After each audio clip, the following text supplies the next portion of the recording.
পেশায় কি করছেন আপনি? এখন আমি মানে সে অর্থে তেমন কিছু করছেন না, হাউস ওয়াইফ। ওকে, ঠিক আছে।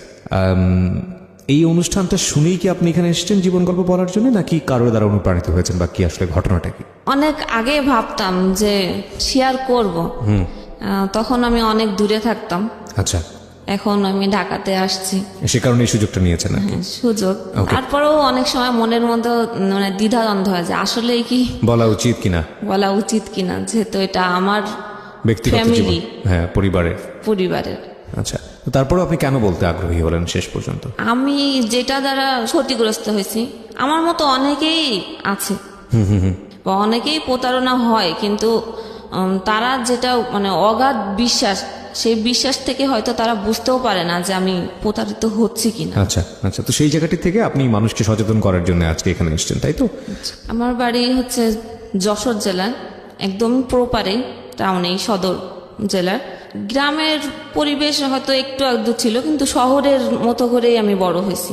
কিন্তু যে মানে পরিবারে জন্ম করছি, আমরা হচ্ছে 2 ভাই, আমি এক বোন, আমি সবার ছোট। জি। বাবা কি করতেন? আমার বাবা বিজনেসম্যান ছিলেন। আচ্ছা। বড় ভাই যখন মানে বড় ভাইয়া কি জিনিস সেটাও আমি বুঝি না, যেটা আমার ভাই আমার থেকেও 10 বছর থেকে, আমাকে যখন 4 বছর বয়স, তখন সবাই যখন মানে স্কুলে যেত, আমি হয়তো তাদের পিছ ধরে স্কুলে চলে যেতাম। আচ্ছা। আমাকে ভর্তি তখনও করে নাই। আচ্ছা, ওকে। তখন আমার 4 বছর বয়স। তো তাদের সাথে যেতাম, কিন্তু এত হেলদি ছিলাম, হাঁটতে পারতাম না। সবাই কোলে করে নিয়ে যেত। আচ্ছা। তো সেখানে সবার ওই যে পড়া শুনে শুনে মুখস্থ, আমি হচ্ছে ক্লাসে দেখা গেল পড়া বলতে বলতো আমি সব বলে দিতাম। আচ্ছা। তখন টিচাররা মানে মাকে রেখে পাঠালেন যে আপনার বাচ্চা তো সবকিছুই পারে, ভর্তি করে দেন। শুরু হলো, কিন্তু সেটা আমার শিক্ষা জীবন শুরু হলো মাদ্রাসা দিয়েই। তো মাদ্রাসায় পড়া শুরু করলাম 4 বছর থেকেই, এভাবেই ক্লাস 5-এ যশোর জেলার একটা বৃত্তি ছিল, সেই বৃত্তিও পেলাম। আচ্ছা। এবং মাদ্রাসা বোর্ডে হচ্ছে আরেকটা বৃত্তি হতো। আচ্ছা। তখনও আমি ট্যালেন্ট পুলে 3rd হই। বাহ, তো ভালো স্টুডেন্ট ছিলেন বোঝা যাচ্ছে। হ্যাঁ, আমি বরাবরই ভালো ছিলাম। 8-এ পড়ি, তখন থেকে আমার বাবা মানে কিছুটা অসুস্থ ছিলেন। আচ্ছা। বিজনেস করতেন, এবং তখন তো অনেক দূরে দূরে যেতেন, সিলেটে যেতেন, চিটাগাং, ইন্ডিয়া, তো মোটর পার্টসের ব্যবসা ছিলেন। জি। তো সেখানে অনেকবার হচ্ছে ডাকাতি হয়, এরকম ডাকাতি অনেকবার হয়েছে। তাকে অজ্ঞান করে দেওয়া হয়েছে, মানে বিভিন্ন পয়জন বা এরকম টাকার শোগে এক প্রকাশে মানে অসুস্থই হয়ে পড়ে আপনার বাবা? আমার বাবা। ওকে। তখনও সেই ওই সময় 99 সালে মানে আমি সবাই যাও একটু বুঝতো, আমি একটু মানে পড়াশোনাটাই ওইটাই ভালো বুঝতাম, আর কিছু আমার মধ্যে বাড়তি কিছু আমার মধ্যে ছিল না। আচ্ছা। বাবা অসুস্থ, আমাদের তখন থেকেই মানে আর্থিকভাবে ক্রাইসিস তৈরি হয়, শুরু হয়। পরে যখন ক্লাস 9-এ উঠলাম, তখন হচ্ছে হঠাৎ আমার বাবার মানে কি হয়েছে সেটাই ডাক্তার হচ্ছে বুঝতে পারে নাই। শেষ অবধি হচ্ছে তার মানে বিজনেস থেকে সমস্যা হওয়ার পরে যখন গাড়িতে করে আসে, ইঞ্জিনে কাছে বসছিলেন, যে গরম ভাপে তার পায়ে একটা ফুসকা উঠছে। আচ্ছা। সেই ফোসকা থেকে এই পর্যন্ত মানে গ্যাংগ্রিন জাতীয় কি হয় না, হাঁটু পর্যন্ত খিচুনি হয়, এবং একটু মনে করেন পচে যাওয়ার মতো অবস্থা হয় এই হাঁটু পর্যন্ত। আচ্ছা আচ্ছা, কি ডায়াবেটিস ছিল কিনা ওনার? ডায়াবেটিসটা তো তখনও আমরা বুঝি না। ওকে ওকে। ডাক্তারও, এবং আমরা সবসময় দেখাইছি তাকে ভালো ডাক্তার, এবং সিএমএস এর লেফটেন্যান্ট কর্নেল এরকম যারা আছেন ভালো, তারাও ওষুধ দিয়েই যাচ্ছেন, কিন্তু কোনোভাবেই তো শরীরের ঘাও সারছে না, পার এটাও সারছে না। আচ্ছা। এক প্রকার যখন মানে প্রচুর খিঁচুনি শুরু হলো, ডাক্তার বলল যে আমার সব ট্রিটমেন্ট শেষ, এখন আপনারা একটাই পরীক্ষা করে দেখতে পারেন যে ডায়াবেটিস তার আছে কিনা। সব ট্রিটমেন্ট শেষ হওয়ার পরে? হ্যাঁ। এটা কেমন ডাক্তার হলো আমি ঠিক বুঝলাম না। ওকে। যখন ডায়াবেটিস তাকে চেক আপ করাতে নিয়ে যাওয়া হলো, তখন তার ডায়াবেটিস ধরা পড়ল 40। 40? জি। বুঝতেই পারছেন ট্রিটমেন্ট কি হয়েছে। হ্যাঁ, বা ট্রিটমেন্ট কেন কাজে লাগেনি আসলে। হ্যাঁ, 40 যখন ধরা পড়ছেন, তখন তার একটা কিডনি অলরেডি শেষ। ওহো। তখন হাসপাতালে ভর্তি করা হলো যশোরেই। তারা বলল যে আমরা পারবো ওই মুহূর্তে। একদিন রাখার পরে বললেন যে এই মুহূর্তে যদি রুগী না নিয়ে যাওয়া হয় বারডেমে তাহলে হয়তো তাহলে এই বাঁচানো যাবে রুগী না। আজকের মধ্যে বাঁচানো আর সম্ভব না, কারণ আমাদের সাপোর্ট দেওয়ার মতো কোনো মেশিন নাই। আচ্ছা, তো আত্মীয় স্বজন যারাই বড় বড় আছেন সবার কাছে পরামর্শ নেওয়া হলো। জি, তা সবাই তখন হচ্ছে আর্থিক ভাবে হয়তো ভেবেছিল যে সাহায্য করতে হবে, এজন্য কেউ আসলে পাশে আগ্রহী না। থাকেনি। হ্যাঁ, নিয়ে আসলে বারডেমে টানা 2 মাস পা হচ্ছে অপারেশন করা হলো, শুধু হাড়টা বাকি ছিল, তার মাংস ছিল না, উর থেকে মাংস কেটে তার পায়ে লাগানো হয়েছিল। ওহো, পিত্তথলিতে পাথর ছিল, সেটা অপারেশন করা হলো, কিন্তু কিডনি একটা তো নষ্ট হয়ে গেল, আরেকটাও অর্ধেক। যাওয়া অবস্থা। ডায়াবেটিস তো কিডনিটা আর মানে অপসারণ করা যায় না। তারপরও মনে সান্ত্বনা দেওয়ার জন্য ইন্ডিয়া নিয়ে যাওয়া হলো, পরে ফেরত। তার 1 বছর পরেই আমার আব্বু মারা গেলেন। ওকে ওকে, তখন ক্লাস 10-এ পড়ি আমি। ঝামেলার কারণে ক্লাস 9-এ আমি কোনো ক্লাসই করতে পারি না, স্কুলে যেতেও পারি না, সবাই ফ্যামিলির ঢাকাতে। আমাকে খালার বাসায় রেখে যাওয়া হলো। তারপরে যখন আব্বু মারা গেলেন, এরপরে হচ্ছে আমার আম্মু হচ্ছে মানসিকভাবে একটু ভেঙে পড়েন এবং সেও প্রচুর অসুস্থ হয়ে যায়। যাক, সেটা হচ্ছে আমাকে এখন মানে শুরু হলো যে আমাকে বিয়ে দিতে হবে। আমার আম্মু শরীরের অবস্থা ভালো না, সে যে কোনো সময় মারা যেতে পারে। তাও আমি তো ক্লাস 9-এ সায়েন্স নিয়েছিলাম, তো আমার 8 অবধি আমাকে টিচার দেয় না বাড়িতে। আমার আম্মাও পড়ে গেছেন, আব্বু পড়ালেখাটা একটু দেখতেন। আমার জন্য বিয়ে দেবেন, বাট আমার জন্য সেরকম পারফেক্ট ছেলে যে খুঁজতে হবে সেটা তারা করে নাই। আমার যে টিচার ছিলেন সে আমাকে, আমার বোধ হয় যে সে কিছুটা মানে পছন্দ করতেন আমাকে। সে জানিয়েছিলেন আমার খালুকে যে হ্যাঁ আমি পছন্দ করি। তারপরে তার সাথেই আমাকে বিয়ে দেওয়া হলো। আমি ক্লাস 10-এ পড়ি আর সে হচ্ছে মাস্টার্সের পড়েন। পরীক্ষা দিলাম এসএসসি, দেওয়ার পরে আমাকে তার সাথেই বিয়ে দেওয়া হলো। বিয়েটা কিভাবে হলো?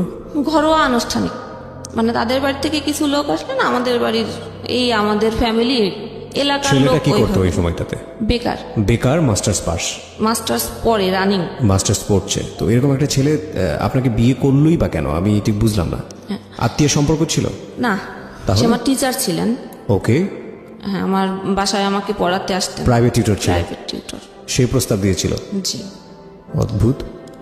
এই বিয়েটার পেছনের মূল কারণটা আসলে কি ছিল, কি বলবো আমরা? আচ্ছা, আমাদের যশোর শহরে বাড়ি।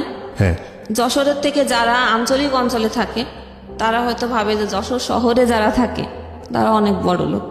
আচ্ছা, আমাদের থেকে তারা একটু নিচে নিচে বলতে তাদের ফ্যামিলিতে কেউ শিক্ষিত নাই, আচ্ছা। সেই শুধুমাত্র মানে শিক্ষিত।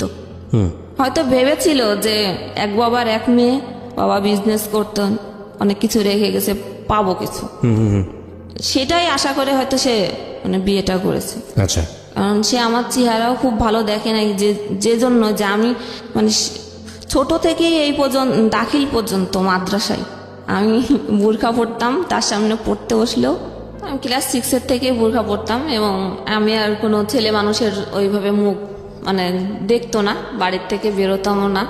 এবং যখন টিচারের সামনে পড়তে বসতাম, প্রাইভেট টিউটারের সামনে, সেখানেও বোরখা পরে মুখ ঢেকেই পড়তে বসতাম। আচ্ছা, সবাতে সে আমার শুধু হয়তো চোখটাই দেখতে পেত, আচ্ছা। তার মনের ধারণাতে যে আমি অনেক সুন্দরী, সেই হিসেবে হয়তো মানে সে সে কখনো দেখেইনি না বিয়ের আগে? আমাকে দিয়ে দেখে নাই আগে, চেহারা দেখে নাই। আচ্ছা আচ্ছা, এবং আমার ফ্যামিলিতে আমার মা হচ্ছে খুবই মনে করেন যে পর্দানশীল। ইসলামী মাইন্ডের, আচ্ছা আচ্ছা, যেহেতু রক্ষণশীল বলেন, মহিলা হ্যাঁ। যেটাকে বলে। জি। আমাদের বাড়িতে আগে থেকেও টিভি ছিল না, এখন অবধি পর্যন্ত টিভি আমাদের বাড়িতে ঢোকে নাই। ওকে, তার ধারণা টিভি দেখলে খারাপ হয়ে যায়। ওকে ওকে।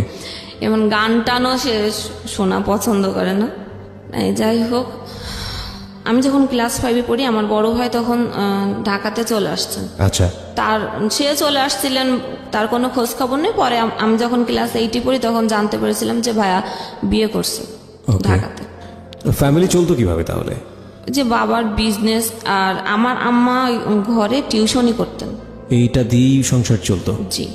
ওকে, এর মাঝখানে আপনার বিয়ে হয়ে গেল হ্যাঁ, আমার ক্লাস, এবং আপনার মতামত নেওয়ারও প্রয়োজন মনে করেন? না, আমি অনেকবার নিষেধ করেছিলাম। মানে সে আমার স্যার, ঠিক আছে, হ্যাঁ, সে পড়াশোনায় ভালো স্টুডেন্ট, সেটাও ঠিক আছে, কিন্তু আমার তো বিয়ের বয়স হয় নাই।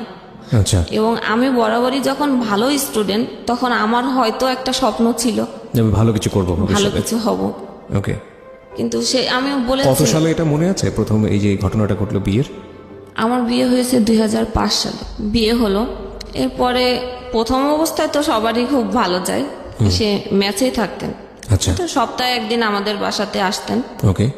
পরে কলেজে ভর্তি হতে হবে, তার কোনো মতামত নাই যে আমি কোন কলেজে ভর্তি হব, কোন মানে কোথায় হব, তার কোনোই মতামত নেই। আমার আম্মা বারবার তাকে বলছিলেন যে কোথায় ভর্তি করবো, ভালো কলেজ, কোনো মতামত কেউ দিতে পারলো না। না, কিন্তু বিয়ের আগে তো আপনাকে সে দেখেনি, বিয়ের পরে সে দেখলো, দেখার পরে তো একটা ব্যাপার থাকে যে সে কি হতাশ হলো নাকি খুশি হলো, প্রতিক্রিয়াটা কি ছিল? আর সেই তো আগে জানিয়েছিল যে না, আমি তাকে পছন্দ করি, আচ্ছা আমি তাকে বিয়ে করতে চাই। আচ্ছা আমার জন্য আর অন্য কোথাও বা দ্বিতীয় কোনো ছেলেও দেখা হয় নাই। আচ্ছা। তো বিয়ের পরে এখন মতামত না দেওয়ার পরে একেবারে যখন মানে ভর্তির লাস্ট পর্যায়ে আর কোথাও মানে নাই, তখন একটা নাম করা না, আবার একেবারেও খুব ভালো না, একদম মানে সিরিয়ালের শেষের দিকে একটা কলেজের আমাকে ভর্তি করা হলো, সেটা কম্বাইন্ড কলেজ। এতদিন পড়েছিলাম হচ্ছে মহিলা মাদ্রাসাতে, ওকে মাদ্রাসায় আলিমে আবার ভর্তি করতে চাইছিলেন, কিন্তু আমি জোর জবরদস্তি করেই বলছিলাম যে না, আমি এবার কলেজে পড়বো। কলেজে ভর্তি হলাম অবশেষে, জি। যশোর কলেজ, যেটা ছেলে মেয়ে একসাথে। এর আগে তো এতদিন পরে আসছি, মহিলা মাদ্রাসা ছিল।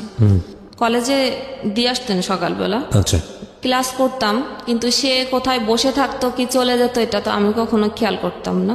আচ্ছা বসে থাকতো, যেহেতু ছেলে মেয়ে কলেজ, একসাথে ক্লাস করতে গেলে সবার সাথে কথা বলতেই হয়, ওইটা সে দূরের থেকে অনেক সময় থেকে ফলো করতো। আচ্ছা বাসায় যখন সে আসার সময়ও নিয়ে আসতো সাথে করে, ক্লাস শেষ হয়ে গেলে 5 মিনিট যদি কলেজ থেকে বেরোতে দেরি হতো, বাসায় এসে বলতো যে আমি ছেলেদের সাথে কথা বলি, 5 মিনিট পরে কেন বেরোলাম, ভিতরে তাহলে কি করতেছিলাম, সন্দেহ করতো।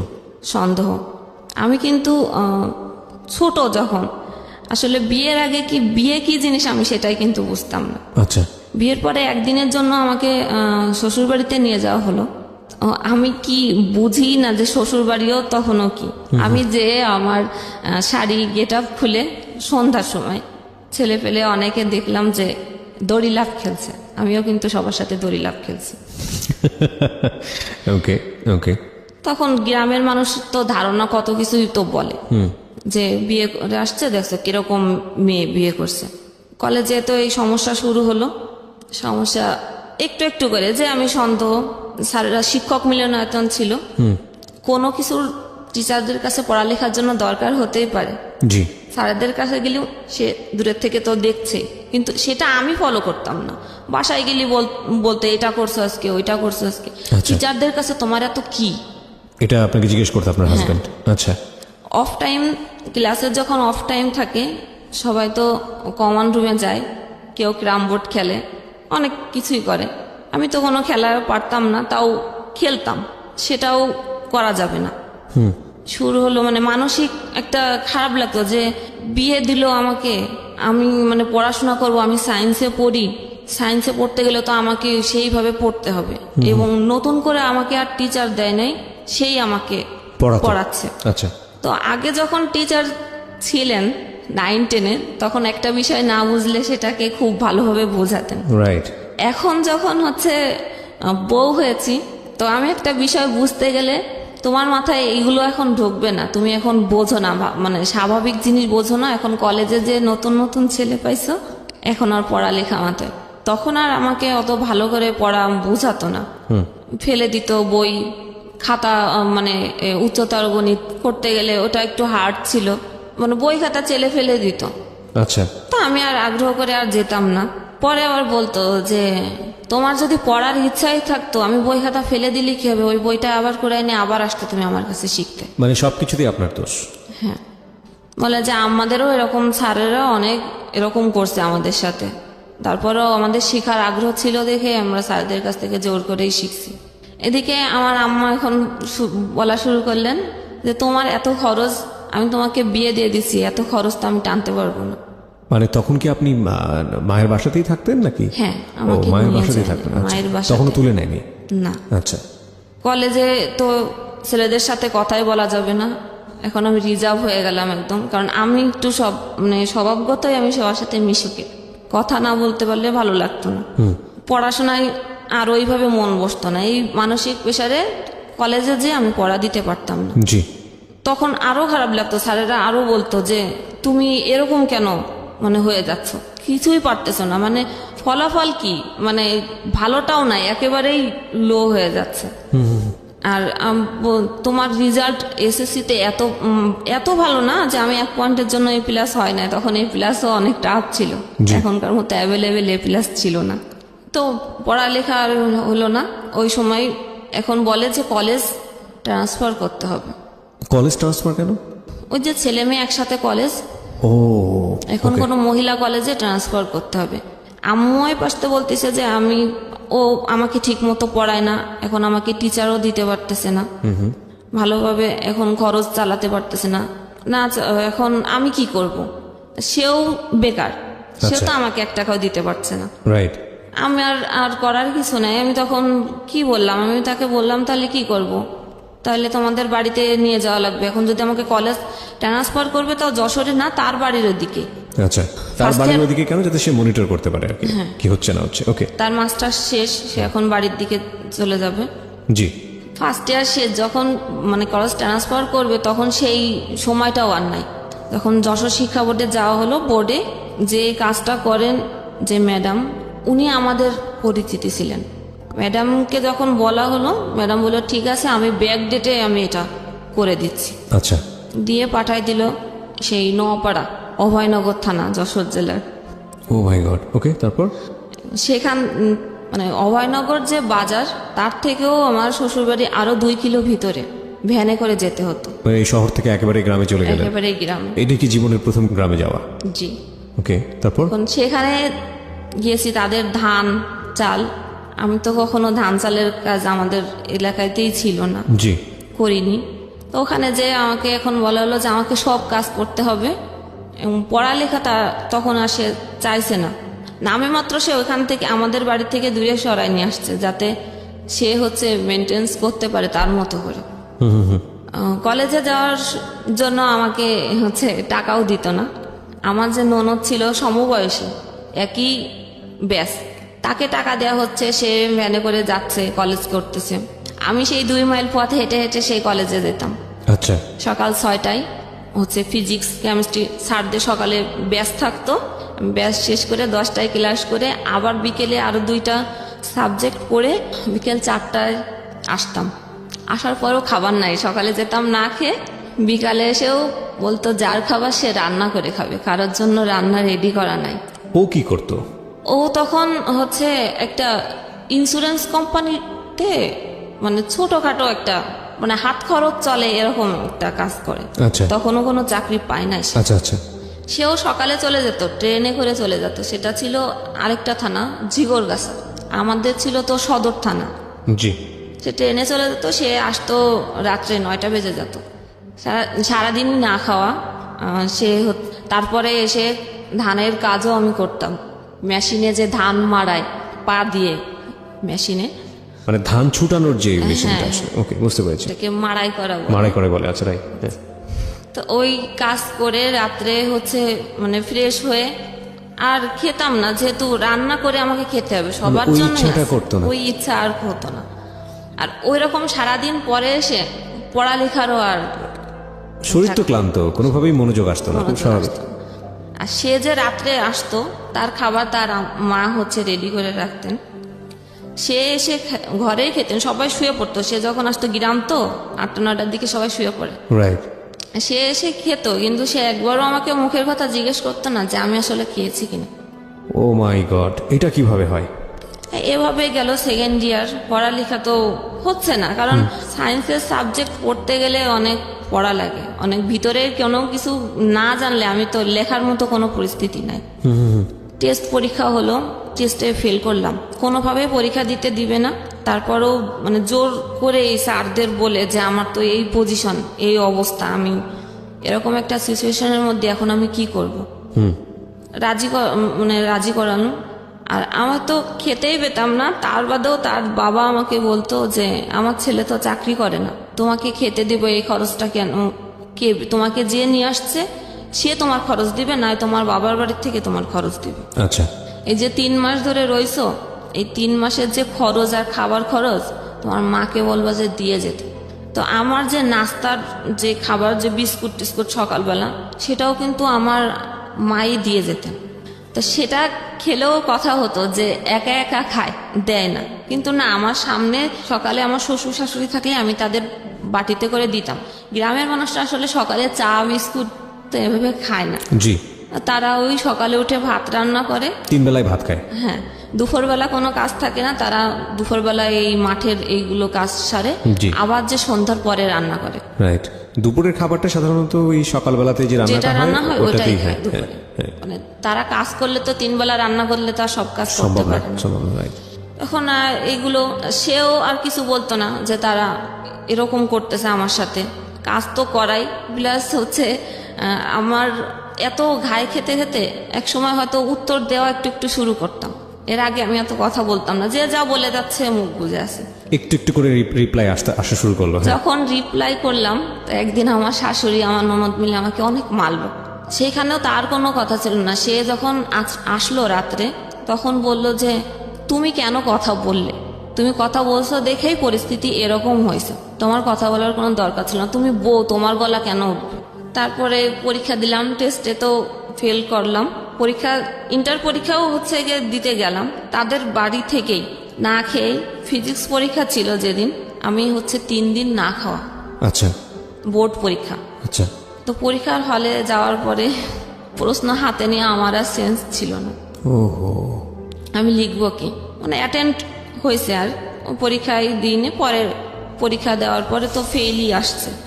মানে ফিজিক্স আর কেমিস্ট্রিতে আমার ফেল আসছে, সব সাবজেক্টেই হয়েছে মানে ভালো না, 3 পয়েন্ট পাস কোনো রকম, 45 করে মার্ক। তার মানে আপনি ফাইনালি এসএসসি পরীক্ষায় ফেল করলেন, তাই কি? হ্যাঁ। এটা কি পরীক্ষা ছিল? এটা ইন্টার এইচএসসি। ও, এইচএসসি ছিল। তার মানে আপনি ইন্টার পরীক্ষা ফেল করলেন। আমরা বিরতি নেব, আর একটা প্রিয় শ্রোতা, ছোট্ট একটা বিরতি। গল্পটা কিন্তু কেবল শুরু হয়েছে, হ্যাঁ, এবং ঘাত প্রতিঘাত আছে, বিভিন্ন বাঁক আছে। এই বাঁকের দাঁড়ায় কোথায় গিয়ে সেটা আসলে অচিন্তনীয়, এবং সবসময় আমরা যে কথাটা বলি, জীবন নাটকের চেয়েও নাটকীয়।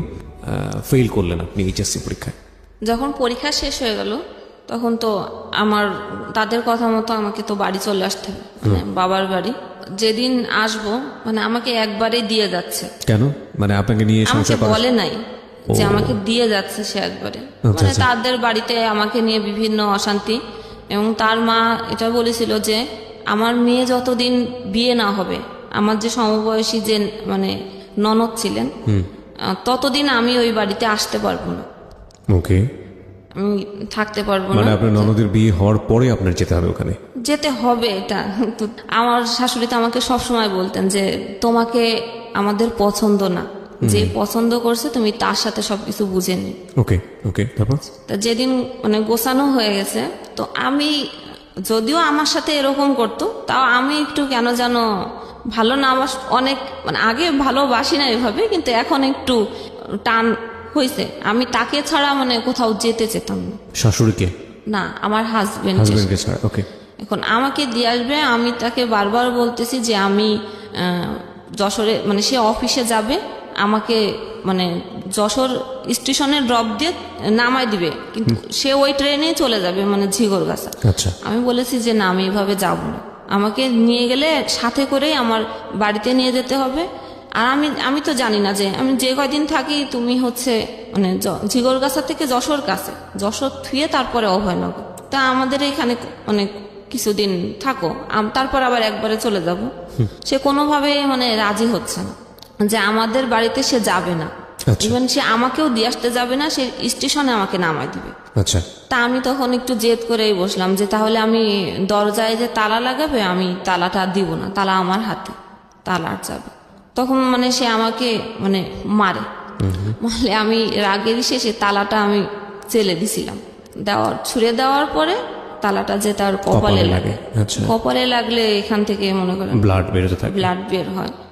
এখানে একটু ব্লাড বের তো সে তো বাড়ির মানে পরিস্থিতি তো গ্রামের, মানে কারণ আশেপাশের বাড়িতে যারা আছে মানে সবাই চলে আসছে চিল্লাচিল্লিতে যে বউ মাথা ফেড়ে ফেলেছে? হ্যাঁ। আচ্ছা। পরিস্থিতি এতই খারাপ, তখন ফোন দিছে আমার বাড়ি থেকে আমার আম্মাকে যে আপনার মেয়েকে এসে নিয়ে যান, আমি আপনার মেয়েকে দিয়ে আসতেও পারবো না, কিছু করতে পারবো না। তা আমার আম্মার তখন নাকি অনেক জ্বর ছিল, সে আসতে পারে না। বলছে যে আমার তো ওঠার মতো পরিস্থিতি নাই, তাহলে তুমি বাজারে নিয়ে যে একটু বাসেই উঠাই দাও। আচ্ছা, বলছে যে না, আমি সেটাও পারবো না, আপনাকে এইখানে এসে নিয়ে যাওয়া লাগবে। তারপরে হচ্ছে মানে কি বলবো, আমার তো তখন কথা ওইভাবে বেরোতে আছে। তার বোন, তার মা, আশেপাশের লোকজন, মানে সবাই মনে করেন আমাকে একেবারে তুলা ধোনা যেটাকে বলে। আমি তখন হচ্ছে যখন বেশি কথা বলা শুরু করলাম, তখন আমি বোরখা পরা ছিলাম, বোরখার যে ইস্কাফের ওড়না, তখন সে আমাকে ওই ওড়না দিয়ে গাছের সাথে বেঁধে রাখলো। আপনার হাজবেন্ড? হ্যাঁ। এরপরে আমার এত মানে সিরিয়াস অবস্থা শুরু করলো, আমার মা আসতে ওই অসুস্থ অবস্থায় বাধ্য হলো। তা আমার আম্মা এসে একটা কথাও সে বলে নাই যে কি হয়েছে বা কেন হলো, কি জন্য হলো, সে কোনো কথাই বলে নাই। আমার ব্যাগ গোছানো ছিল, এসে আমার আম্মাও ব্যাগটা নিয়ে বলতেছে যে চল। আর কিছুই তাকে মানে তাকেও বলে নাই তার, কিন্তু তারা তো সেই চিল্লাচিল্লি করতেছে, আমার মা কোনো কথা বলতে চায় নাই। তো যাওয়ার সময় তাহলে বলতেছে যে আমার বাড়ির থেকে মানে ফার্নিচার দিয়েছিল, জি, ওই তোষক বালিশ এইগুলো চেলে ফেলে ফেলাই দিচ্ছে যে এইগুলোও নিয়ে যান, কিছুই লাগবে না। ওকে। আমার কোনো কথা না বলে শুধু বই খাতাগুলো বস্তার মধ্যে ভরে নিয়ে চলে আসলেন। এরপরে আসি যশোরে, আমার সাথে টোটাল আর 7 মাস কোনো যোগাযোগ নেই। ইন দ্য মিন টাইম কি মা আপনাকে জিজ্ঞেস করেছে যে কি হয়েছে কিনা বা কোনো সমস্যা? হ্যাঁ, জিজ্ঞেস করছে যে এরকম কথা কাটাকাটি হয়েছে, বা আমি তাকে সাথে নিয়ে আসতে চাইছি, আসতে চাই না দেখে আমি তালাটা আসলে ওকে মারার উদ্দেশ্য দিই নাই, আমি রাগ করে দিয়েছিলাম যে কপালে লেগে গেছে। বাড়ি আসলাম, কোনো যোগাযোগ নাই। এর মধ্যে হচ্ছে সে হচ্ছে ঝিগরগাছাতে শুনলাম বাসা নিছে। আচ্ছা। ফার্নিচার যেগুলো আমার বাড়ি থেকে দেওয়া হয়েছিল ওইগুলোই সে নিয়ে যে ঝিগরগাছাতে বাসা নিয়ে সে একা একা ওইখানে থেকেই অফিস করে। আমার তো হচ্ছে রেজাল্ট বেরোলো, তা তো বললাম ফেল। এরপরে তো আমাকে আবার পড়া শুরু করতে হবে। কলেজ তো সেই দূরেই পড়ে গেল, এখন আবার কলেজ কাছে হচ্ছে না। হ্যাঁ, এখন তাদের বাড়িতে তো আর থাকার পরিস্থিতি নাই, এখন আমাকে দেওয়া হলো কলেজের হোস্টেলে। ওখানে থেকে পড়া শুরু করলাম আবার, কিন্তু তাও হচ্ছে পড়ায় আর মন বসতো না। সবসময় মাথায় এগুলোই কাজ করতো যে কেন হলো, আর এগুলো তো হওয়ার মানে চিন্তা করেননি আপনার না, লাইফে? কারণ আমি যে পরিবেশ থেকে বড় হয়ে পর্যন্ত আসছি, এরকম কোনো হওয়ার তো কোনো মানে আশাও করা যায় না। আর তাকে তো দিয়েছে শুধু সে শিক্ষিত, এটা দেখেই তার সাথে আমার বিয়ে দিছে। তারপরে পড়া শুরু করলাম, পড়ায় যখন মন বসতো না, তখন আমার এই অবস্থা খোঁজ নিত না টোটাল। তখন আমার আম্মা হচ্ছে ওই যে বললাম যে একটু হুজুরি মন মানসিকতা, তো সে একজন হুজুরকে দেখাইছিলেন যে আমার মেয়ের তো এরকম সংসারের এই অবস্থা, তা কোনো ব্যবস্থা করা যায় কিনা। তো তারা দেখে দেখে বললেন যে এটা তার শ্বশুর বাড়ির থেকে এরকম জাদুটোনা করে না, এরকম কিছু করছে, এই কারণে তার মানে রাখবে না দেখে এগুলা করছে যাতে সংসার না হয়। ঠিক আছে, পড়লাম। এখন হোস্টেল থেকে বাইরে বেরোলেই ওদের এলাকার লোকজন যখন দেখতো, তখনই হচ্ছে এই ফোন দিয়ে রাস্তায় করে বেড়াচ্ছে, কিন্তু কিছুই করতাম না। পরীক্ষা দিলাম, তার মধ্যে আমি তার সাথে এই সময়টাতে কোনো যোগাযোগ নেই হাজবেন্ডের সঙ্গে? যোগাযোগ নাই, যখন বাড়িতে থাকাকালীন যোগাযোগ নেই। যখন হোস্টেলে দেওয়া হলো, তারপরে আমি আমার রুমে যে মেয়ে ছিল তার কাছ থেকে ফোন নিয়ে আমি তার সাথে যোগাযোগ করেছিলাম। যোগাযোগ করে আমি যোগাযোগটা কেন করলেন? কেন জানি মনে পড়তেছিল, মানে ওকে খুব মিস করছিলেন। হ্যাঁ। ওকে। 7 মাস পর? 7 মাস পর। সে কিন্তু কখনো যোগাযোগ করে নাই, তখন কিন্তু আমাদের বাড়িতে ফোন আছে, আমার ভাইয়ের ফোন আছে। রাইট। তো এই 7টা মাস জীবনের কি মনে হচ্ছিল, মানে সবচেয়ে কঠিন সময় ওইখানে? না, কঠিন মনে হতো না, এই জন্য যখন আমি মনে করতাম তখন আমার ওই কষ্টের স্মৃতিগুলো সামনে যখন ভেসে উঠতো, তখন ভাবতাম যে না থাক, ও আমার সাথে এটা করছে, আমি কেন ফোন দিব। এটা ভেবে ভেবেই 7 মাস পার হয়ে গেছে যে আমি আর ফোন দিব না, দেখি তার আমাকে দরকার কিনা। ওকে। তারপরে আমি যোগাযোগ করে একদিন ঝিগরগাছায় যাই। সে যে বাসা নিয়ে থাকে ওই বাসাতেই, তখন ছিল রোজার সময়। ওকে। তো আমি বরাবরই কখনো মানে রোজা ভাঙি না, সবসময় রোজা রাখি আমি পুরোটাই। সেও রোজা রাখে, কিন্তু নামাজ পড়ে না, একক তো রোজা রাখে। তো ইফতারি আনছে, বলছে যে আমাকে দেখে বলতেছে তুমি ভাইবো না যে তুমি আসছো দেখে আমি মানে এত ইফতারি আনছি, আমি বরাবরই আমার নিজের জন্যই এতটুকুই আনি। জিনিসটা আমার খারাপ লাগছিল যে আমি এটা তো আনছে, আমি হয়তো ভাবছি যে আমার জন্য আনছে, এটা তো বলার দরকার ছিল না, তাহলে আমি কিছুই বুঝতাম না। এটা যখন আমাকে বলছে তখন আমার একটু খারাপ লাগছে যে আমি এত মাস পরে আসলাম, তার ইফতারি নিয়ে কমান্ড এটা। তারপরে আমার বাড়ি থেকে জানতো না যে আমি তার কাছে আসছি, কারণ বাড়ির থেকে সম্পূর্ণই নিষেধ ছিল যে তার সাথে যোগাযোগ না করার। যখন হোস্টেল থেকে বাসায় ফোন দিল যে ও কি বাড়িতে গেছে, তখন তো বললো যে না বাড়িতে আসে নাই। তখন আইডিয়া করলো যে ওর ওখানে যেতে পারি, তাছাড়া তো আর কোথাও যাওয়ার জায়গা নেই। আমার ভাইয়া তাকে হচ্ছে গিয়ে ফোন দিয়ে তাকে অনেক মানে রাপই করে যে আমার বোনকে না বলে কেন নিয়ে গেছিস, দিয়ে যা। পরে সে আমাকে ওই স্টেশনেই নামাই দিল, সে আর দিয়ে আসলো না। আবার গেলাম বাড়ি। এই যোগাযোগ হওয়ার পরে আমি তার সাথে তাকে এবার দেখার জন্য আকুল হয়ে থাকতাম বাড়িতে বসে, যে না আমি ওর কাছে যাবই। এই যাওয়াটা কতদিন পরে? 7 মাস 7 পরে। মাস পরে। এবং সেটা শুধুই আপনার নিজের ইচ্ছা, ও কোনো না, যোগাযোগ করেনি? ওর যোগাযোগ এবং আপনার করেনি। ভালো লাগা থেকে মানে ওর প্রতি একটা মায়া বা ভালোবাসা তৈরি হয়েছে সেখান থেকে?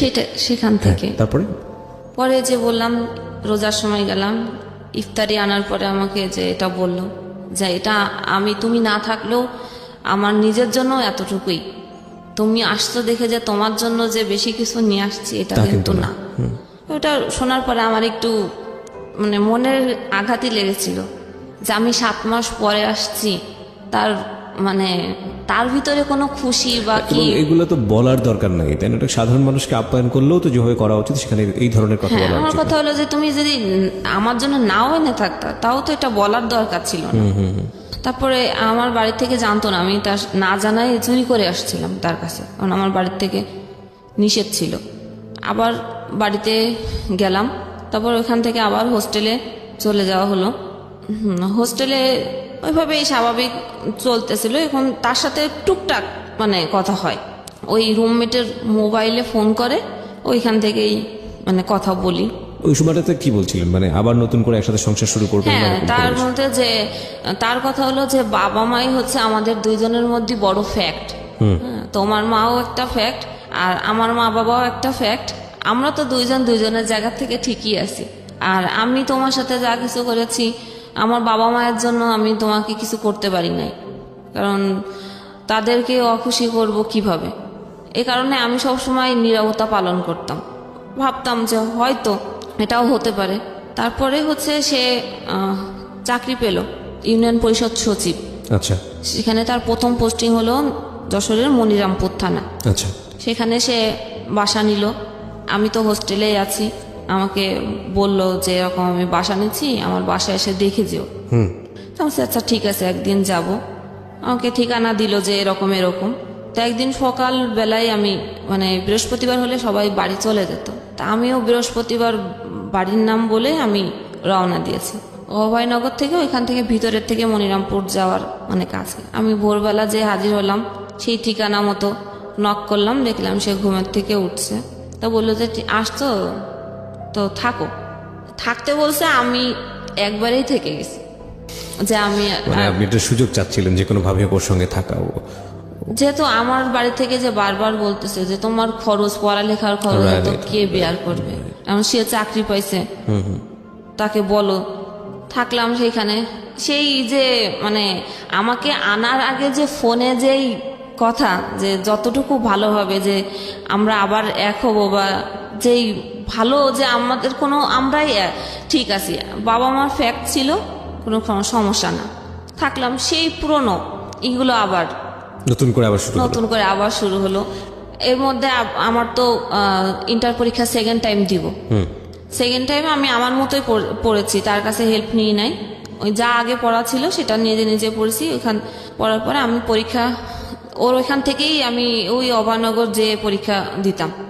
2টা পরীক্ষা দিয়ে ওখানে থাকলাম। সেই একই অবস্থা, টর্চার, মারধর। তারপরে একদিন আমাকে কি মনে হলো যে শবে বরাত, যে চলো শবে বরাতে একা একা নামাজ পড়বা, তোমাকে দিয়ে আসি যশোরে হচ্ছে খুব ভালোভাবে এত মিষ্টি করে যে দিয়ে আসলো আমাকে। আমের সময় ছিল, আম টাম কিনে দিল। ওই যে দেওয়ার পরে আর কোনো যোগাযোগ নেই। আমাকে বললো যে সে যে তুমি হচ্ছে সুজির বরফি বানাও, আমি সন্ধ্যার সময় আসবো। সেই সন্ধ্যা আর হয় নাই, সে আর আসলো না। তাকে ফোন করা হলো, হ্যাঁ, সে কোনোভাবেই বললো যে না আমি যাব না তোমাদের বাড়িতে, গেলে তোমার মা এসেই বলে আমি যাব না, তুমি এখানেই থাকো, তোমার আমার বাসায় আসার দরকার নেই। সে বলছে, সে সকালে দিয়ে আসছে। ওইটা বলার পরে আমি ওই সময় বলার পরে আমি তখনই আবার বাসে উঠে চলে গেছি এখানে। Okay. সে অফিস থেকে ফিরে এসে দেখে আমি বাসায়। কি ব্যাপার, তোমার না বললাম যে তুমি আসবা না এখানে, তোমার রেখে আসলাম, তুমি কেন আসলে? এই আবার শুরু হলো। তারপরে আমার মাকে একদিন ডেকে নিয়ে আসলো, আমার মাও এসে আমাকে নিয়ে যেতে পারে নাই, আমি যাই নাই। তারপরে হচ্ছে আমি মানে এমন সিচুয়েশন তৈরি করলো যে আমি একাই মানে চলে গেলাম বাড়িতে। যাওয়ার পরেও আমার আম্মু দেখলো যে না আমি মানসিকভাবেই মানে খুব তখন হচ্ছে আমার খাওয়া দাওয়া বন্ধ হয়ে গেল, গলায় খুব ব্যথা। কি হয়েছে, ডাক্তারের কাছে নিয়ে গেল, ডাক্তার বলল যে গলায় ইনফেকশন হয়েছে, ওষুধ দিল, কিছুতেই যায় না, পানি ছাড়া আর কিছুই খেতে পারি না। এত অবস্থাই হলো, তাকে বারবার বলা হলো, সে আসলোও না, দেখতেও আসলো না, খোঁজও নিল না। না নেওয়ার পরে এখন অবস্থা করুণের দিকে যাওয়ার পরে আমার কাকা হচ্ছে আসলেন, সে একজনের একটা হুজুরির কাছে নিয়ে গেলেন। নেওয়ার পরে ওইখানে অনেক টাকা পয়সা নিছে। নেওয়ার পরে উনি ওইখানে দেখে টেকে আয়না ভারণ দেয়, দেখে উনি বললেন যে আমার শ্বশুর বাড়ির থেকে আমাকে গলায় বান মারা হয়েছে, যে আমি যাতে মানে মারা যায়। কি বললো এটা? ওই কবিরাজ। আচ্ছা, এখন এই বানটা কে মেরেছে? আমার শ্বশুর বাড়ি, শাশুড়ি, ননদ, এটা আমার বললো হাজবেন্ড, মানে সবাই বলছে যে Okay. সবাই একসাথে এই কাজটা করছে। আর ও হচ্ছে সংসার করতে চায় না, ওর হচ্ছে গিয়ে অনেক কিছু নেওয়ার আশা ছিল, ও সেটা পায় নাই দেখে ও আমার সাথে এরকম আচরণ করছে। এটা ওই কবিরাজ বলল। এটা আমার মার মনে হচ্ছে খুব ভালোভাবে ধরলো, মানে বিশ্বাস হলো যে না তাহলে এটাই, ওষুধ যখন কাজ করতেছে না তাহলে মনে হয় এরকম। তার ওইখান থেকে ওই লাগাতার এই জিনিস নিয়ে আসে, পানি পড়া, দোয়া লিখে দেয়, সেগুলো কি বলে যে পাখির গোস্ত কি এইসব তো বলে, ওগুলো তারা আনতে পারবো না, তাহলে আপনিই দেন। এই একবারই 5,000, 6,000, 7,000-এর নিচে নিতেন না তিনি। আচ্ছা, এভাবে আমার ট্রিটমেন্ট 1 বছর করছে। তারপরে বলল যে আপনার মেয়ে মেন্টালি ভাবে ভালো নাই, আর ও যেতে চাইলো, আর আপনার ওইখানে যেতে দিয়েন না। এখন যখন মানে একটু বলতাম যে আমি যাব এখানে, আমি কেন আমার সাথে এটা করলো, আমি এটা শুনবই করব, আমি ওখানে যাবই, তখন ওই যে বলছে যে আর যেতে দিয়েন না। আমি যখন জোর করলাম তখন আমাকে বাড়ি থেকে শিকল দিয়ে বেঁধে রাখা হলো, আমাকে যেতে দিবে না, কোনোভাবে যদি আমি চলে যাই। এই কারণে এরকম তার কাছ থেকে ট্রিটমেন্ট করতে হতে 1 লাখ টাকা খরচ করছে আমার মা। এই তাবিজ যে রিসে গেল, রেজাল্ট বেরোলো, গড়ে মিলে হচ্ছে বি গ্রেড, মানে 3 এরকম। A- আর হলো না, A- এক্সপেক্ট করেছিলাম যে হতে পারে, তারপরে হলো না। এরপরে হচ্ছে ফ্যামিলির থেকে বলল যে তোমার তো এখানে আর যাওয়া যাবে না, তুমি হচ্ছে একে ডিভোর্স করে দাও। আমি কোনোভাবে ডিভোর্স করতে রাজি হইনি। তারপরও বারবার আমার মা বললো যে এখানে তোমার তাবিজ করতেছে, মেরে ফেলবে, তুমি মরে যাবা, তার থেকে ভালো তুমি ডিভোর্স করে দাও। আমি ডিভোর্স করতেই চাই না। তারপরে জোর জবরদস্তি করে তাদের ফ্যামিলির থেকে ডাকা হলো, তারা আসলো অনেকে। আর আমার ছোট ভাই চাকরি করতেন একটা পত্রিকাতে, সেইখানেও হচ্ছে সবাইকে ডেকে তাদের কোনো কথা বলার স্কোপ দেওয়া হলো না। ডাইরেক্টই আমাদের বাড়ি থেকে কথা যে আমরা আর মেয়ে দিব না, সব কিছু রেডি করা আছে, কাগজপত্র, সিগনেচার হয়ে যাক। তো হয়ে গেল, আমি আমার মতে করে ফেললাম। করার পরে আমি বাড়িতে হচ্ছে খুব মানে মানসিকভাবে ভেঙে ফেললাম। এতটাই আমি মানসিকভাবে হয়ে গেলাম যে আমি আম্মাকেও ঠিক মতো ভালোভাবে চিনতে পারতেছিলাম না।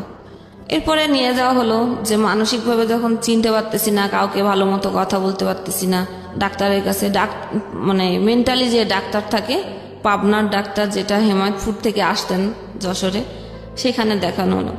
ডাক্তার সেখানে ট্রিটমেন্টের মধ্যে কি ওষুধ দিতেন জানি না, শুধু ওষুধ খেয়ে ঘুমাই থাকতাম। তারপরে আস্তে আস্তে যখন ঘুমের ওষুধটাও এক প্রকার, একশোর সময় মনে হতো যে এটা না খেলে আমার ঘুম হচ্ছে না, নেশার মতো হয়ে ওটা গেছে। নেশার মতো হয়ে গেলো। তখন আমি আমার নিজের থেকে আমি এটা বাদ দেওয়ার চেষ্টা করলাম, কিন্তু আমি বাদ দেওয়ার চেষ্টা করলে আমার মানে বাসার থেকে জোর করে খাওয়াই দেওয়া হতো যে না ও ঘুমায় থাকো। এরপরে ভাবা শুরু করলাম যে কি করা যায়, নিজেকে তো আর এইভাবে বসায় রাখলে তো হবে না। আমি যদি এই 2টা সার্টিফিকেট নিয়ে আমার ব্যাকগ্রাউন্ড এটা হলো, আমার ডিভোর্স হয়ে গেল, এইটা নিয়ে আমি এখন কোথায় যাব? এমনিতেই আমাকে পড়ার খরচ দিতেই চায় না, কোনো রকম শেষ করলাম। যেখানে এক্সপেক্ট ছিল যে ইন্টার শেষ করে আমি মেডিকেলে একটা চান্স নিব, যেহেতু আমার বান্ধবীরা সবাই হচ্ছে মেডিকেলে চান্স পেয়েছে, সেখানে ফার্স্ট টাইম ওরা চান্স পেয়েছে, আমি সেকেন্ড টাইম ওদের পিছে পড়ে গেলাম। সেটা আমি হয়তো পাবো, কিন্তু রেজাল্ট ভালো না থাকার কারণে আমার আর সেটা সুযোগ হলো না। তখন ভর্তি পরীক্ষার জন্য ট্রাই করা শুরু করলাম। আর নিজেকে এন্টারটেনমেন্ট দেওয়ার জন্য, বাড়িতে তো টিভি ছিল না, ওখানে যশোরে শুধু FM শোনা যেত 2টা স্টেশন। এন্টারটেনমেন্টের জন্য আমি রেড FM শুনতাম, ওকে, গান শুনতাম। আমার ফ্যামিলি থেকে তো এটা নিষিদ্ধ ছিল, অনেক হেডফোন কেটে কেটে ফেলে দেওয়া হয়েছে। আমি এমন একটা অ্যাডিক্টেড হয়ে গেছিলাম FM এর প্রতি যে আমি ঘুমাইতেও এই কানে সবসময় থাকতো। কানে থাক। আলটিমেটলি আমার জগন্নাথ ভার্সিটিতে চান্স হলো, কিন্তু বাড়ির থেকে কোনোভাবে আমাকে দিল না ভর্তি করে। আচ্ছা, না দেওয়ার পরে আমি কবিরাজি ট্রিটমেন্ট চলছে এদিকে? হ্যাঁ, চলছে এগুলোর প্রতি আমি বিরক্ত ছিলাম, কিন্তু উপায় ছিল না। যেহেতু পানি খাবো, সেই পানির মধ্যে হয়তো মিশাই দিয়ে রাখতো। আচ্ছা, খাবারের মধ্যে। এটার মূল কারণটা কি ছিল? যে আমাকে যে কিছু একটা করা হয়েছে উল্টাপাল্টা, সে কারণে তোমাকে আর হচ্ছে। আমি এত কিছু আমার সাথে করার পরেও আমি তার প্রতি অ্যাডিক্টেড কেন? আমি বারবার কেন তার কাছে ছুটে যাই? তোমরা তো চাচ্ছিলে এক হতে, আর আলটিমেটলি ও চাচ্ছিল না, নাকি তুমি চাচ্ছিলে শুধু? তার কথা হলো যে সে কেন ডিভোর্স দিবে, সে কখনোই মুখ থেকে এটা বলবে না, তাহলে তো তার অনেক টাকা দেওয়া লাগবে।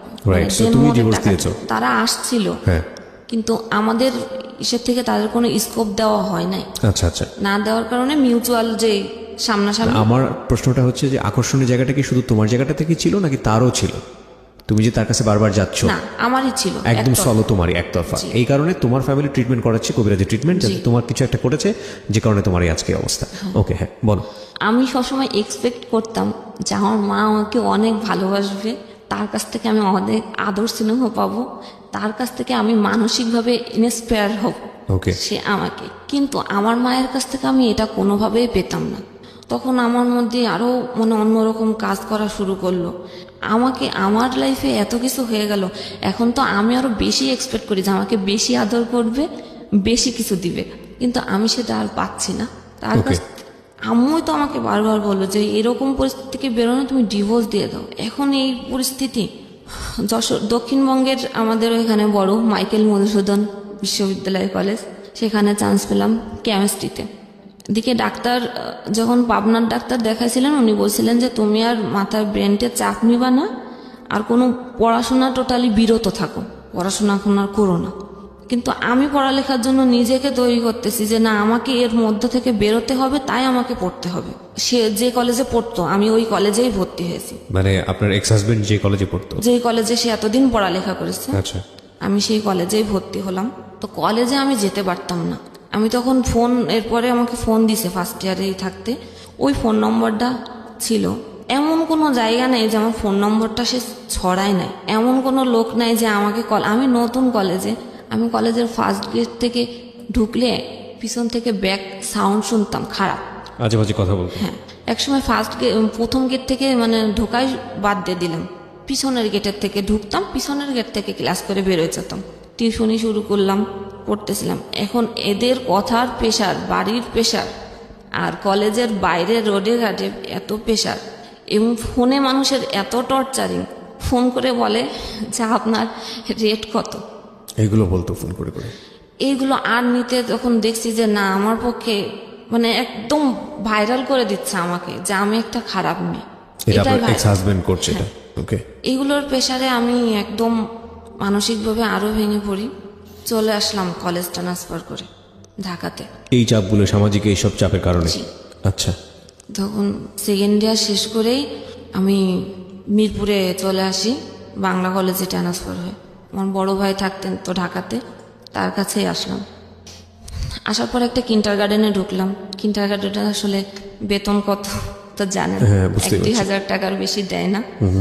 ওখান থেকে 2টা টিউশনি, ইনকাম ছিল 4000 মাসে। ভাইয়াকে দিতে হতো ঘর ভাড়া 2500, খাবারের জন্য 1500। সে আমাকে ফ্রি খাওয়াবে না। জি, আপন ভাই, বড় ভাই। আমার Okay. থেকে 10 বছর মানে সিনিয়র। ওকে। কদিন পরে শুরু হলো যে ভাবির দিক থেকে আমার জন্য খরচ বেশি হয়ে যায়, খাওয়াতে পারবে না, এখানে এটা করে কেন তোমার বোন, ওখানে ওটা। আমাকে ডিরেক্টলি বলে না, আমার ভাবির সাথে আমার কোনো তর্ক হয় না, কিন্তু ভাইয়ের সঙ্গে হচ্ছে। ভাইয়ের সাথে বলে। ভাই আবার ওইটা ফোন দিয়ে আম্মাকে বলে, আম্মা ফোন করে আমাকে, কথা ঘুরে আমার কাছে আসে। আচ্ছা আচ্ছা। আমার কথা হলো যে আমি তো অবুঝ না, আমি তো বুঝি, আমাকে বলো যে এটা এই সমস্যা, তুমি এটা এইভাবে করো না, এটা এইভাবে করো, শেষ। এত ডাইভার্ট করে এসে কথা। এক সময় ভাবি একদিন দেখি কান্না করতেছে বিকেলবেলা। কি হয়েছে ভাবি তোমার? কিছুই বলে না। রাত্রে এসে মানে ভাইয়ার সাথে সেই গ্যাঞ্জাম। পরে আম্মু আমাকে ফোন দিয়ে বলে যে তুমি আলাদা হয়ে যাও। কেন, কি হলো? যে তোমাকে খাওয়াতে পারবে না, তোমার ভাইয়ের সংসারে অশান্তি হচ্ছে তোমার জন্য। আচ্ছা আচ্ছা। ঠিক আছে। আমাকে বই কেনার জন্য আমার খালাতো ভাই আমাকে টাকা দিয়েছিলেন 2000। তো আমি আর বই না কিনে ওই সময় হাড়ি পাতিল চাল টাল যা লাগে ওগুলো কিনে নিয়ে আসছি। ওইগুলো কিনে নিয়ে আসার পরে সে সন্ধ্যের সময় আসলো, রোজা, সেদিন সেকেন্ড রোজা। ভাইয়া সন্ধ্যের সময় আলাদা হয়ে গেলাম একদিন, সে একদিনে কোনো খোঁজ নিল না, তার রুমের সাথেই রুম, জি। সে খোঁজ নিল না যে আমার বোন যে আলাদা হয়ে গেল, সে কি রান্না করলো কি খেলো, কোনো কথা নেই। সন্ধ্যের সময় এসে বলতেছে যে আমাকে টাকা দে। আমি টাকা দিব মানে আমি টাকা কোথায় পাবো? সে আমাকে ওই টাকা চাওয়ার জন্য যে কথা বললাম, সে আমাকে এত মার মারলো। ছোট ভাই? আমার বড় ভাই, যে যে তার আচ্ছা, সাথে আচ্ছা। খায়। তো ঘরে আলনা ছিল, আলনা ভেঙে ওই কাঠ দিয়েই আমাকে মারলো। এই কানে এমন একটা থাবা মারলো যে কানের পর্দাই ফেটে গেছে।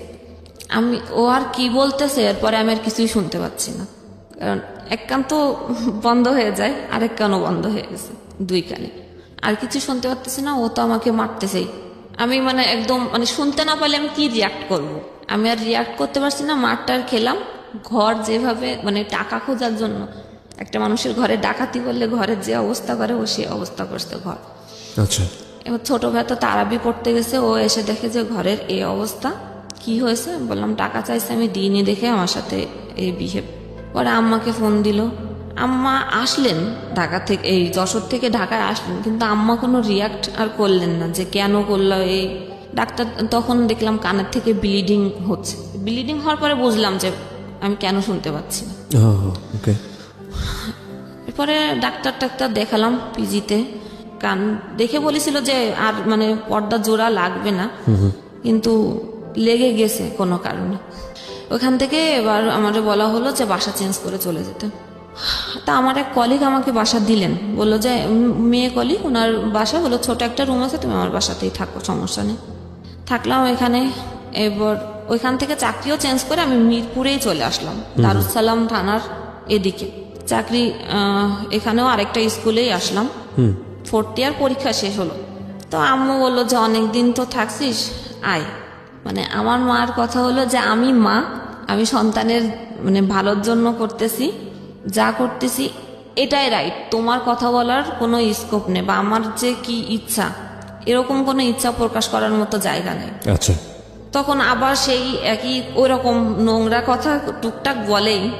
আমি ওই নোংরা কথাগুলো আমি কখনো মানে করতে পারি না। ওই যাওয়ার পরে একই অবস্থা। এরপরে আমার একদিন রাগ হলো, আমি তাকে বলেই বসলাম যে আমার যে ডিভোর্স হলো, আমাকে তো কিছু টাকা দিয়েছিল, মানে কাবিনের যে টাকা। এখন তো যখন আমি এই কথাটা বলি তখন 2013 সাল, আমার ডিভোর্স হয়েছে 2007 সালে। তা এত বছর আমার টাকা তো আমার মা আমার কাছ থেকে বলেই বলছিল, কিন্তু টাকাটা আমার হাতে দেয় নাই, তাদের কাছে দিছেন। আমাকে বললো যে তোমার ওই টাকাটা নিয়ে আমি ঘর তৈরি করতেছি, আর তোমাকে একটা মানে ডিপোজিট করে দেবো তোমার ভবিষ্যতের জন্য। কত টাকা ছিল ওটা? 65,000 টাকা দিছিলেন। আচ্ছা। আমার মা সেটা দিয়ে ঘর তুলছেন, তোলার পরে ভাড়া তার মতো সে চলে। আমার জন্য কোনো ডিপেস করে নাই সেটা আমি জানি না, কারণ আমি মাকে বিশ্বাস করছি। তখন তার কাছে আমি টাকা চেলাম, সে সেম, আমার মাথা নষ্ট হয়ে গেছে।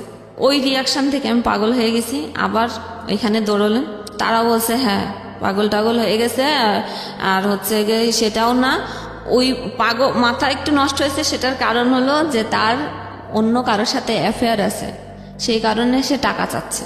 এই কবিরাজি ট্রিটমেন্ট? জি। আমি আমার মাকে হাজার বোঝানোর চেষ্টা করেছি যে আমার কারোর সাথে অ্যাফেয়ার নেই, যদি সেটাই হতো তা আমি ঢাকা শহরে তো এত কয় বছর পার করে আসলাম, আমি তো অনেক কিছু করতে পারতাম। আমি সেটা করি নাই কখনো। সে শুনলো না। এক প্রকার রাগ করেই আমি বলেছিলাম, তাহলে আমার টাকাগুলো আমাকে ফিরাই দাও, এবং এই যে কত বছর আমাকে এই টাকাগুলো রাখছো সেটা লাভ সহই আমাকে দেওয়া লাগবে। এটা যখন বলার পরে সে কি করলো, আমার মাথা তো নষ্ট হয়ে গেছে, সে বাড়ি থেকে চলে গেল। আমার মা রাগ করে, যে আমার বিভিন্ন আত্মীয় স্বজনের কাছে যে বলল, এবং কবিরাজের কাছে তো আগে গেছেই, বলেছে যে আপনাকে টাকার জন্য আপনার মেয়ে আপনাকে মেরেও ফেলতে পারে। আমার মার মনে ভয় ঢুকে গেল। ও মাথা যখন খারাপ হয়ে গেছে তখন মনে হয় সত্যি সত্যি হচ্ছে কি আমাকে মেরে ফেলতে পারে। সে আমার থেকে দূরে থাকে, রান্নাঘরে খায়। আমাকে কখনো একবারের জন্য আমার মা বলে না যে আমি তো খাচ্ছি, তুই তো এই ঘরে আসিস, আয় আমার সাথে মানে বসে খা। ভালো মন্দ রান্না হচ্ছে, পোলাও রান্না হচ্ছে, মাংস রান্না হচ্ছে, আমাকে কেউ বলে না বলে খেতে। ওর বলার স্টাইল অনেক বেশি হেসে হেসে বলে, এবং আমি খুব ভালোভাবে খেয়াল করছিলাম এটা এক একজনের ধরন। এই হাসিটা কি আসলেই হাসি? এই হাসিটা আসলে কান্না, অভিমান, কষ্ট, কিংবা যদি বলেন রাগ, দুঃখ, যাই বলি না কেন আসলে এক্সপ্লেইন হয় না, আপনারা নিজের জায়গা থেকে বুঝে নেবেন। হ্যাঁ বলেন তারপর।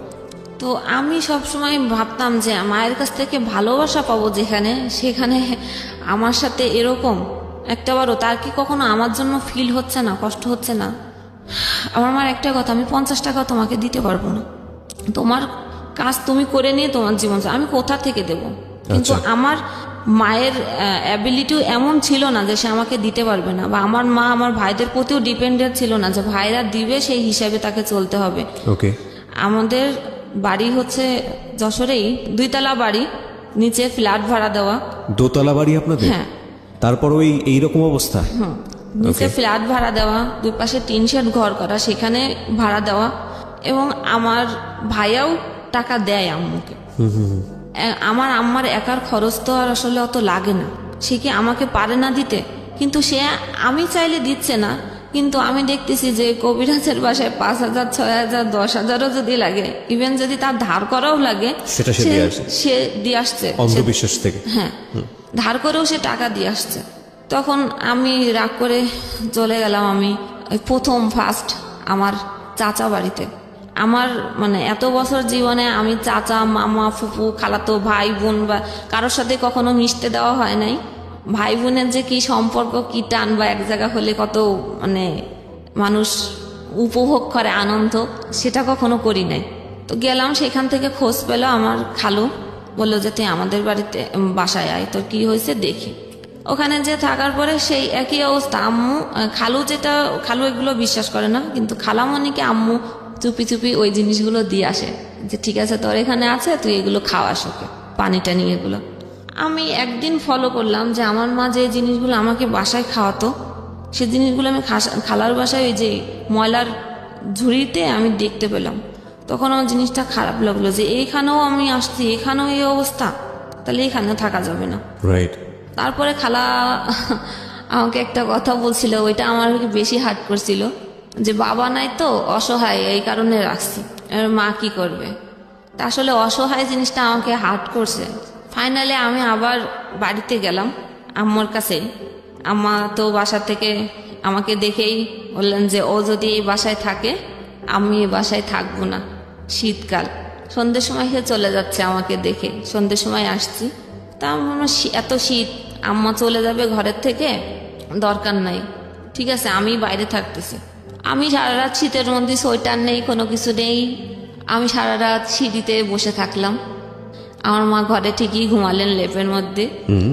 সেখানে ভাইয়াকে ফোন দিলেন ঢাকায়, যে ওর তো মাথা খারাপ হয়ে গেছে, এখন কি করবি কর, ও তো আমাকে মেরেই ফেলবে। আমি অমুককে দেখাইছিলাম, সেখানে এই কথা বলছে, তুই আয়।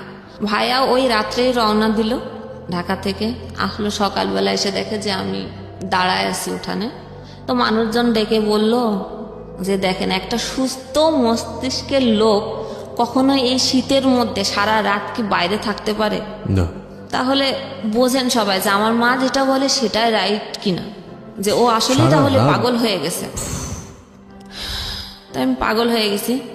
আম্মাকে ওই সময় ও কি করলো, ব্যাগটা গুছাইনে পাঠাই দিল কোথায়। আমি আমার মার পিস পিস দৌড়াইছিলাম রাস্তা, যে তুমি যেও না, আমি তোমাকে কখনো মারবো না, আমি এটা করতে আসি নাই, আমি মারতে চাই নাই, আমি কেন মারবো, তুমি তো আমার মা, আমি তোমাকে কেন মারতে যাব।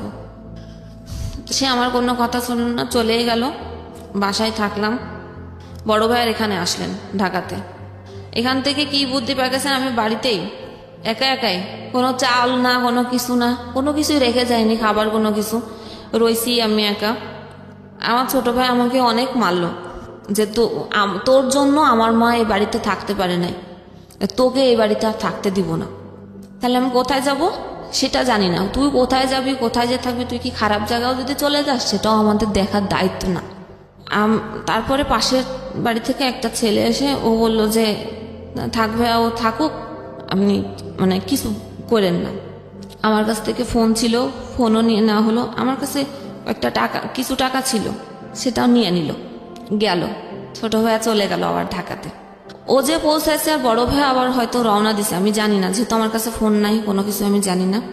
সকাল ভোরবেলা দরজা নক করছে, তারপরে খুলে দেখি যে ভাইয়া, বড় ভাইয়া এসে আমাকে রড দিয়ে অনেক মারলো। লোহার একটা রড ছিল, সারা শরীরে রক্ত জামা। কি আমাকে কেন মারতেছো, তো টাকা চাইছো, একটা ছেলের সাথে সম্পর্ক, প্ল্যান করে আসছি আমি, এগুলো চাকরি টাকরি ছেড়ে দিয়ে প্ল্যান করে বাড়িতে আসছি যে টাকা পয়সা নিয়ে আমি চলে যাব। তা আমি টাকা চাইছি, ভালো কথা, টাকা নিয়ে নেয় না। টাকা মা ছিল না বাসায়, মা চলে গেছে, তুই হচ্ছে টাকা চুরি করছিস। আমি টাকা চুরি করছি, কত টাকা, 50,000 টাকা। আমি চুরি করছি, আমি চুরি করলে আমি ঘরে কেন, রাইট, আমি চুরি করলে তো আমি নিয়ে চলে যেতাম, তাহলে আমি কেন, আমি যদি প্ল্যান করে থাকতাম কারোর সাথেই চলে যেতাম, তাহলে তো আমার উপযুক্ত সময় ছিল যে বাড়িতে কেউ নাই, আমি তো নিয়ে চলে যেতাম। যখন সে আমার কোনো কথা শোনে নাই, প্রচুর আমাকে মারলো এবং বাইরে থেকে তালা লাগা চলে গেল। যে আমার আব্বুর একটা ফ্রেন্ড ছিল পাশে, তাকে ডেকে আনলো। আনার পরে তাকে বলল যে আম্মা বলছে যে ও হচ্ছে ঘরে সোনা গহনা ছিল, সেগুলো চুরি করে পাস করছে, আর 50,000 টাকা ছিল, সে টাকা ও পাস করে দিছে। তা আমি বলছি এটা কে বলছে, বলছে মা বলছে। আমি বলছি আম্মা বলছে, আমার বিশ্বাস হয় না, কারণ আমি এত বছর, সে আমাকে মানুষ করছে, আমি চোর কি আমার হাত টাকা নেওয়ার অভ্যাস আছে কিনা একমাত্র সেই ব্যক্তি আমাকে বলতে পারবে যে আমি কেমন। জি। তা আমার মা যদি বলে থাকে যে আমি চুরি করছি, তাহলে আমি বাড়ি থেকে হচ্ছে গিয়ে চলে যাব। তা বলছে ঠিক আছে, আম্মাকে ফোন দিচ্ছি। আর প্রতিবেশী যারা যে কাকু, তারা বসাই আমার সামনে। তা আমি কাকুর কাছে রিকোয়েস্ট করছি যে আমার তো মারতে মারতে আর জায়গা রাখে নাই, তো তারপরও আমি মানে বাড়ি ছেড়ে যাই নাই। যদি আমার মা আমাকে এই কথা বলে যে আমি চুরি করছি, তাহলে আমি আজকে এখনই এই মুহূর্তে আমি চলে যাব, কারণ আমার আর বলার কোনো ভাষা নেই, এর কোনো উত্তর আমার কাছে জানা নাই। ফোন দিল, লাউডে দিল। হ্যাঁ, আমার মা ওই পাশ থেকে বলছে যে আমার ঘরে 50,000 টাকা ছিল, ও চুরি করছে, গহনা ছিল 5 ভরি, সেটা ও নিছে। আমি আর কোনো রিয়াক্ট করলাম না, বললাম আচ্ছা কাকু ঠিক আছে। কাপড় চুপড় নিলাম, বাট আমার সার্টিফিকেটগুলো কেড়ে নেওয়া হলো। আমার ভাই আমার সার্টিফিকেটগুলো কেড়ে নিল, দিল না। আমি সার্টিফিকেটের জন্যই ওয়েট করতেছিলাম যে কখন দেয় ওটা, কোথাও যে করব কিছু করে, সেটার জন্য আমার সার্টিফিকেটের প্রয়োজন আছে। তারপরে বাড়িতে থাকতে দিল না, বের করে দিল ওই সময়। যে আমি আমার কাকু আমাকে নিয়ে গেলো যে আমার বাসায় থাক, দেখি তোর মাকে বোঝাতে পারি কিনা। রাইট। কাকুর বাসায় থাকলাম 14 দিন। আমার মা ঢাকা থেকে, এই ভাসমান জীবনের পরিণতি আসলে শেষ পর্যন্ত কোথায় গিয়ে দাঁড়ায়? হ্যাঁ, সে কাকুর বাসায় 14 দিন থাকার পরও আম্মু আর মানলো না, বললো যে ও থাকলে কোনোভাবে আমি বাড়িতে থাকবো না। তারা অনেকভাবে বললো যে আপনার মেয়ে, এটা তো ছেলে না। নিজের মেয়ে? হ্যাঁ, ছেলে হলে একটা জায়গায় যে রাত কাটাতে পারছে, যে কোনো কাজ করতে, এটা তো আপনার মেয়ে, ও তো চাইলেও পারবে না কোথাও যে কাজ করতে, বা আপনি কেন এটা বুঝতেছেন না। তাই কোনো কথাই সে শুনলো না। দেখ, আমি ঠিক করলাম তাহলে আমি কোথায় যাব। তো ব্যাগ ট্যাগ নিলাম। সেদিন ছিল, এই দিনটা মনে আছে যে 14 ফেব্রুয়ারি 2015 সাল। আমি সেই আগের যার সাথে আমার বিয়ে হয়েছিল, এক্স হাজব্যান্ড, জি, আমি তার অফিসে গেলাম এতদিন পরে গেলাম। সেইখানে যাওয়ার পরে সে একটু না চেনার ভান করেছিল আমাকে দেখে। তারপরে ওইখানে যারা ছিল, মানে অফিসে তো অনেক লোকই থাকে, সেখানে পরিস্থিতি সামাল করার জন্য সে মানে নর্মালি আমার সাথে কথা বলার পর আমি বললাম যে আসলে আমার বাড়ির পরিস্থিতি একটু খারাপ, এরকম অবস্থা, আমার আসলে যাওয়ার জায়গা নেই দেখে আমি লাস্ট অবধি এখানে আসছি, যে আমার কিছু থাকার ব্যবস্থা করা যায় কিনা। সে তখন তার কলিগের বাসায় আমাকে কিছুদিন রাখলো। রাখার পরে একটা এনজিওতে লোক নিচ্ছিলেন, সেখানে আমাকে পাঠানো মানে কলিগের বাসায় 1 মাস রাখার পরে একটা বাসা নিয়ে দেয়। সে বাসাতে সে আসতেন বলতে তার যখন ট্রেনিং থাকতেন, এর মধ্যে সে কিন্তু বিয়ে করছে, তার একটা ছেলে সন্তানও আছে। আচ্ছা, এটার পরেও আমি যখন গেলাম, সে আমাকে ওই মুহূর্তে আমার মুখের সামনে সে আমাকে ফিরাই দেয় নাই। সে কলিগের বাসায় 1 মাস রাখার পরে বাসা নিছে। সে যখন খুলনাতে বিভিন্ন ট্রেনিংয়ে যেত তখন ওইখানে যে থাকা লাগতো, সেই সময়টা আসতো আমার বাসায় থাকতো। মানে আপনার সঙ্গে একটা হাজবেন্ড ওয়াইফ সম্পর্ক সেই সময়টাতে ছিল। সে যেখানে রাখছে সব জায়গায় তার ওয়াইফ পরিচয় দিয়ে রাখছে, এবং অফিসে যখন গিয়েছি সে কিন্তু বলে নাই, যে সে তখন পরিচয় করাই দিছে আমার ওয়াইফ। হ্যাঁ, আমার ওয়াইফ। 3 মাস পরেই ওই এনজিও চাকরির জন্য আমাকে পাঠায়। সেখানে যখন ভাইবা দিতে যায়, ওই ভাইবাতে ছিল একজন আপু, যে আমাদের এক বাড়ির পরেই তার বাড়ি। সে কিছুটা একটু একটু শুনছিল যেহেতু এলাকায়, তো সে বলছে তুমি ওনার ওয়াইফ, আমরা তো ওনাদের সাথে অনেক বছর কাজ করি, সেটা তো আমি জানি না। আমার তো এখানে আর বলার কিছু নেই, কারণ আমি তার কিছুই বললাম না যে আপু আমার আসলে জবটা দরকার। এখানে ট্রেনার হিসেবে আমি যোগদান করলাম। আপনার বিভিন্ন ইউনিয়ন কাউন্সিলে ভিজিডির চাল দেয় সরকার থেকে, ওটা একটা প্রকল্প। সেখানে স্যালারি আমার 5,000 টাকা ছিল, কিন্তু সে যে আমাকে ওই চাকরিটা দিয়ে আস্তে আস্তে যে দূরে সরাই দেওয়ার জন্য করছে সেটা আমি বুঝি নাই। ওই কয় মাস সে আমাকে খরচ টরচ দিছে, বাসা ভাড়া দিছে, খাবার খরচ সবই দিছে। এইটুকুই বা করে কে? হ্যাঁ, তাই না? না করলেও তো পারতো। রাইট। এটা করার পরে এবং ওই চাকরিতে ঢোকার সময় 10,000 টাকা দিতে হয় জামানত। এখন অনেক মেম্বার, 10 টাকা করে হলেও অনেক টাকা হয়ে যায়। যখন টাকা তোলা হতো 4 লাখ 5 লাখ করে টাকা হতো। এই কারণে জামানত দেওয়া। 10,000 টাকা সে নিজেই দিল জামানত হিসেবে। এরপরে আর যোগাযোগ যখন করে না, তখন আমি বাসাতে মানুষের কাছে কি জবাবদিহিতা করব? রাইট। যে কাউন্সিলরকে আমাকে দিয়ে আসছে সেখানেও তো সে একই পরিচয় দিয়ে আসছে। আমি তো কাউকেই জবাব দিবে না যে তোমার হাজবেন্ড কোথায়, কেন আসে না। কোনো একটা ডাউট আছে, এটা তো মানুষ বোঝে, যে মাসের পর মাস আসে না, ফোন দেয় না, খোঁজ নেয় না, নিশ্চয়ই কোনো সমস্যা আছে। আমি আর কিছু বলতাম না। এরপরে আমি চাকরিটা ছেড়ে দিলাম। এত কথা উত্তর না দিতে পেরে? হ্যাঁ। আচ্ছা। যেখানে থাকবো না ওই মুহূর্তে আর চাকরি নাই। আসলাম কোনো রিলেটিভ না, যেহেতু কোনো রিলেটিভের বাসায় আমি যাওয়ার মতো পরিস্থিতি নাই, শুধু একটা রিলেটিভের বাসায় একদিন গিয়েছিলাম থাকার জন্য 1 রাত, আমার ফুপু বাসায়। ফুপু তো বোন আমাকে ওই যে চোর, এজন্য সে আমাকে বটিনে কুপাতে গেছিল যে এই মুহূর্তে বাড়ি থেকে বেরোয় যায়, তো এখান থেকেও চুরি করতে পারিস। কি অসহনীয় জীবন, কি অসহনীয় জীবন। অথচ সে আমার বোনটা আমার থেকে কিন্তু ছোট। এরপরে আসলাম আমাদের বাড়িতে। আপনি বলছেন এতগুলো ঘটনা ঘটে গেছে আপনার জীবনে, আপনি কাঁদছেন না? মানে আপনি কি পাথর হয়ে গেছেন শোকে? সহ্য করতে করতে এখন আর চোখে পানি আসে না।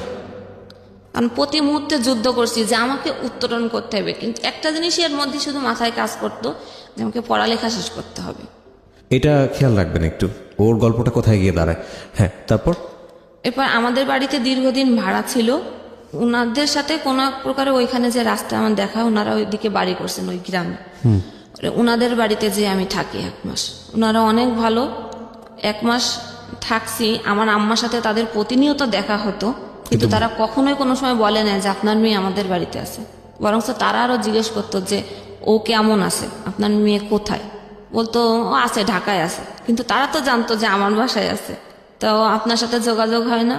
বলতে হয়, যে কোনো একটা ভাবে পাশ কাটা যেত, আমার কোনো প্রসঙ্গ আসলে কথা বলতো না।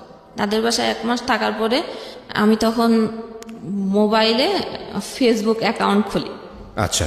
এর আগে আমার ফেসবুক অ্যাকাউন্ট ছিল না। তো ফেসবুকে ফ্রেন্ড লিস্টে নক করতাম ফ্রেন্ড যারা ছিল, যাদের চিনতাম না জবের জন্য। ফাইনালি একজন আমাকে বলল যে হ্যাঁ জব দিতে পারি, শর্ত আছে। কি শর্ত? টেক অ্যান্ড গিভ, যেটা এখন চলে সবাই জানে যে টেক অ্যান্ড গিভ কি। তো আমি সেই মুহূর্তে ভাবলাম যে আমি কখনো এত কষ্ট ফেস করছি, কখনো এইরকম কোনো নোংরা জিনিস আমার মাথায় কাজ করে নাই, কিন্তু আমাকে তো জবের এখন দরকার। তখন আমি মানে রাজি হলাম, কিন্তু আমার মনে ছিল যে আমি জবটা নিব, তারপরে আমি তাকে টেকনিক্যালি অ্যাভয়েড করে যাব, এরকম কোনো ইস্যু, মানে আমি তার সাথে 2 নম্বরই করব, এটা এরকম একটা ইচ্ছে। আচ্ছা, ফাইনালি আমি আবার ঢাকায় আসলাম। তো যেদিন আমি মানে ঢাকায় আসছি সব কিছু নিয়ে, আমি ঢাকায় এসে কোথায় থাকবো, কোথায় উঠবো আমি নিজেও জানি না। রাত্রে রওনা দিলাম। অন্য সময় আমাদের ওদিকে হচ্ছে ফেরি পার হতে হয়, নদী ঘাট পার হতে হয়, অনেক জ্যাম থাকে। রাত্রে রওনা দিলে সকালে ফেরিতে ওঠে, ওদিন কোনো জ্যাম নাই। পুরো এসে রাত 2টার সময় নামাই দিছে কলাবাগান। এখন আমি কোথায় যাব? ওখানে মনে হয় সম্ভবত স্কয়ার হাসপাতাল। আমি হাসপাতালেই বসে বসে ভাবতেছি যে এখন আমি কি করব। আমাকে তো যে জবের জন্য আমাকে ডাকছে ওইখানে আমার ইন্টারভিউ দিতে যেতে হবে। ফোন টিপছি আর ভাবছি যে কি করব। ফোন টিপতে টিপতে একটা ভাইয়ার নাম্বার চোখে পড়লো। আমার বান্ধবীর বিয়েতে যে পরিচয় হয়েছিল বরযাত্রীর, ওইখান থেকে আমি তার নাম্বার নিয়েছিলাম। সে আমার নাম্বার জানে না, যে আমি ঢাকায় থাকি, কখনো যদি ঢাকায় যাও দেখা করো, এরকম। ওই নাম্বারে আমি ফোন দিলাম, দিয়ে বললাম যে ভাইয়া আমি তো এরকম ঢাকাতে আসছি, আমার একটু প্রবলেম আছে, আপনি আমাকে একটু থাকার জায়গা ম্যানেজ করে দিবেন, টাকা পয়সা নিয়ে আপনার হেল্প করা লাগবে না, জাস্ট একটু থাকার ব্যবস্থা। সে বলল ঠিক আছে। তখন ভোর ভোর হয়েছে। সে বললো যে আমি আসছি। সে থাকে ফার্ম গেটেই। সে রিক্সা নিয়ে আসলো, এসে আমাকে নিয়ে গেল তার বাসাতেই, একটা ব্যাচেলার বাসায়। ব্যাগ রেখে আমি ফ্রেশ ট্রেশ হয়ে আমি গেলাম জবের ইন্টারভিউ দিতে, টেকনিক্যাল। ওখানে যাওয়ার পরে বলল যে আপনি কালকের থেকে জয়েন করেন। আচ্ছা, জবটা হয়ে গেল, যেহেতু যার লিঙ্কে আমি আসছি, ওইখানে যে ম্যানেজার ছিলেন ওটা ওনার বন্ধু ছিলেন। তা আমি যথারীতি চাকরি করছি, ওনার সাথে আমি আর দেখা করি না। মানে কন্ডিশন ছিল জব হওয়ার পরে আপনি এই রিলেশনশিপে যাবেন। ওকে, আমি আর দেখা করি না। উনি বারবারই হচ্ছে আমাকে নক করতেই থাকে।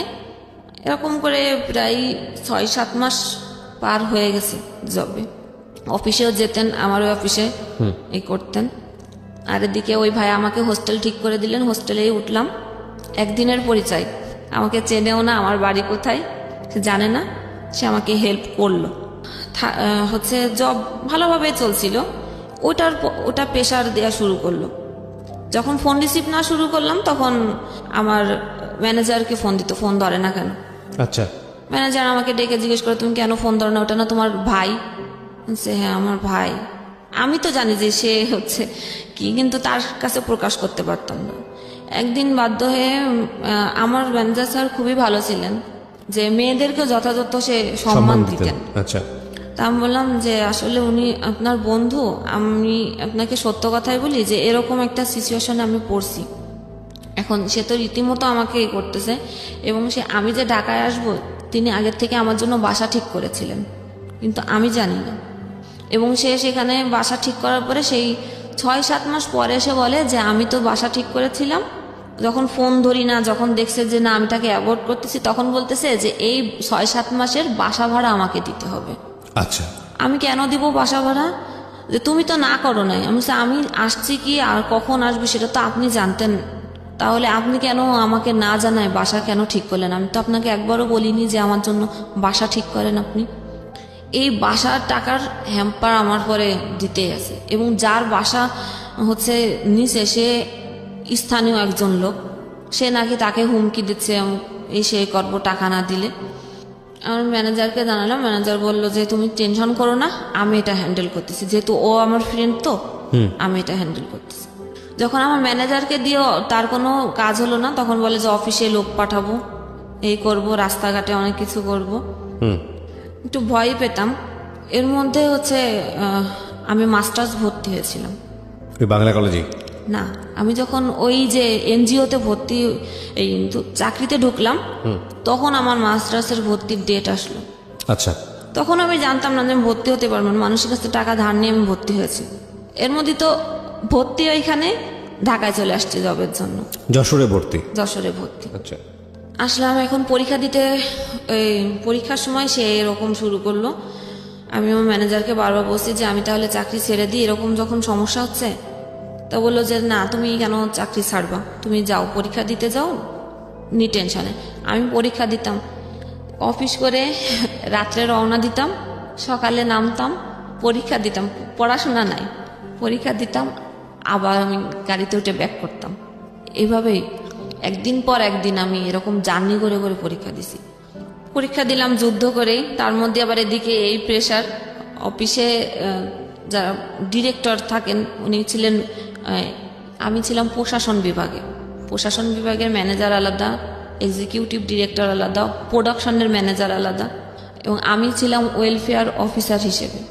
ওয়েলফেয়ার অফিসারের কাজ হলো, ওটা গার্মেন্টস ফ্যাক্টরি, ওয়েলফেয়ারের কাজ হলো সেই একই, সমস্ত মহিলা কর্মীদের ট্রেনিং দিতে হবে, জি, এবং তাদের ভালো মন্দ, তাদের ম্যাটারনিটি সুবিধা, তাদের ছুটির সুবিধা, এবং তাদের যে টাকা পাওনা দিই, জি, এইগুলোর সব ফ্যাসিলিটি কি সেটা আমাকে ডিট করতে হবে কোম্পানির সাথে। মালিক পক্ষের লোক থাকে আলাদা, আমি হলো তাদের পক্ষের লোক বা কনভেনার বা রিপ্রেজেন্টেটিভ।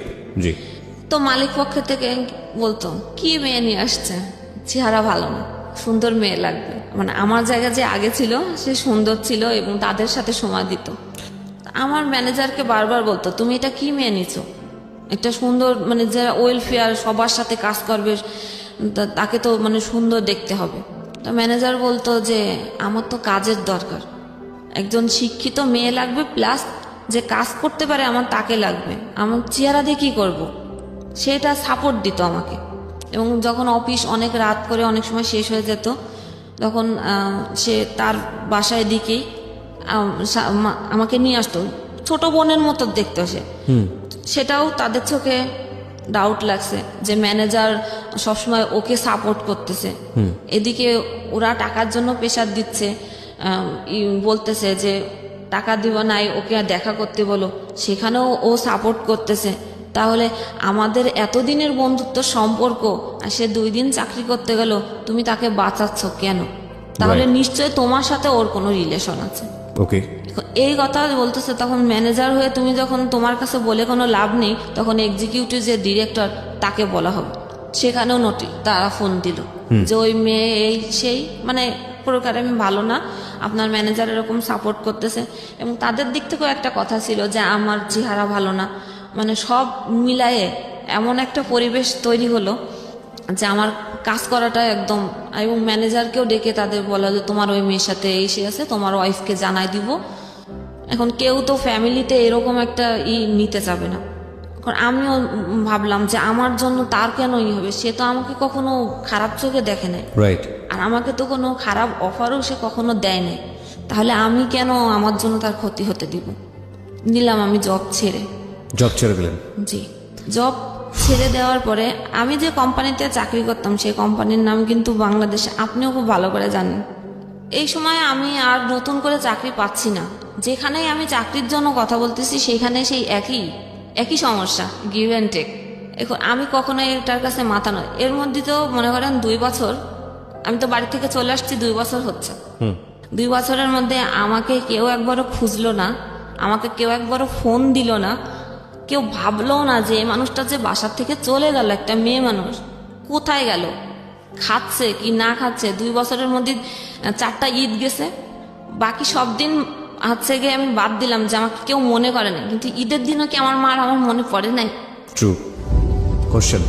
এই প্রশ্নটা রেখে বিরতি নিতে চাই। মা এটা সৃষ্টিকর্তার সবচাইতে বড় উপহার, কিন্তু জীবন এত অদ্ভুত, এখানে না কোনো ইকুয়েশন খাটে না। তো এটা ফিল করে আমি আমার নাম্বার থেকে ফোন দিলে আমার মা কখনো ফোন রিসিভ করতো না, অন্য আননোন নাম্বার থেকে ফোন দিয়ে আমি চুপ করে থাকতাম, শুধু একটু কণ্ঠ শোনার জন্য, যে মার কণ্ঠ একটু শুনবো। যখনই আমার কখনো হ্যালো শব্দটা শুনতো, যখনই বুঝতে পারতো আমি, তখনই ঠিক ফোনটা কেটে দিত, আর কখনো আমার ফোন ধরতো না। এবং আমার ভাইও না, আমার বড় ভাই তো আমাকে টোটালি ওই সময়ই, সেই 2 বছর আগে আমার সাথে কথা বলে নাই। এখনো অবধি আমার বড় ভাইয়ের সাথে আমার কোনো রিলেশন নাই, সে আমাকে আদৌ খোঁজে না। সে বলে যে আমার কোনো বোন নাই, আমার বোনের কোনো প্রয়োজন নেই। তারপরে তো হোস্টেলে আসি, কোনো জব পাই না। আমার যেটা জমানো ছিল যতটুক চলার দরকার ছিল শেষ। এখন আমি কি করব?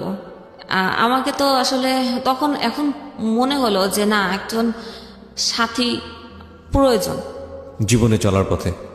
যে আমি তো একা, আমাকে যে যেরকম পারতেছে সে সেইভাবে আমাকে বলে যাচ্ছে। খারাপ কথা থেকে শুরু করে মানে অফার দেয়া থেকে শুরু করে খারাপ, আমি কোনো ভালো কিছু পাই নাই। তখন এই যে কোম্পানিতে আমি চাকরি করতাম, এই কোম্পানিরই একজনের সাথে আমার পরিচয় হয়েছিল। পরিচয়টা এরকম যে আমি পরীক্ষা যখন মাস্টার্স পরীক্ষা দিতে যাচ্ছিলাম তখন অবরোধ ছিল, জি। কোনো গাড়ি নাই।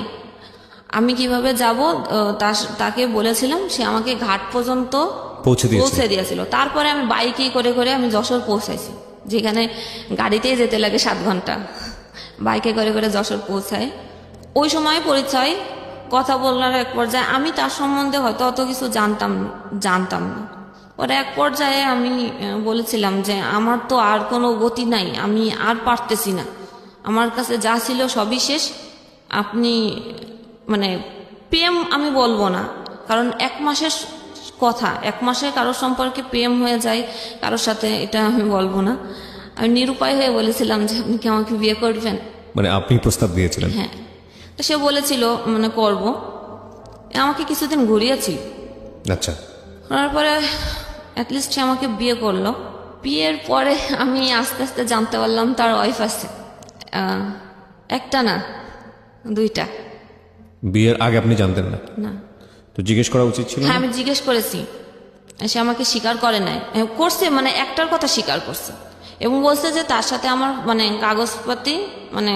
কাগজপাতি বলতে ডিভোর্স হয়ে গেছে, কোনো রিলেশন নাই, আমি এখন একাই থাকি।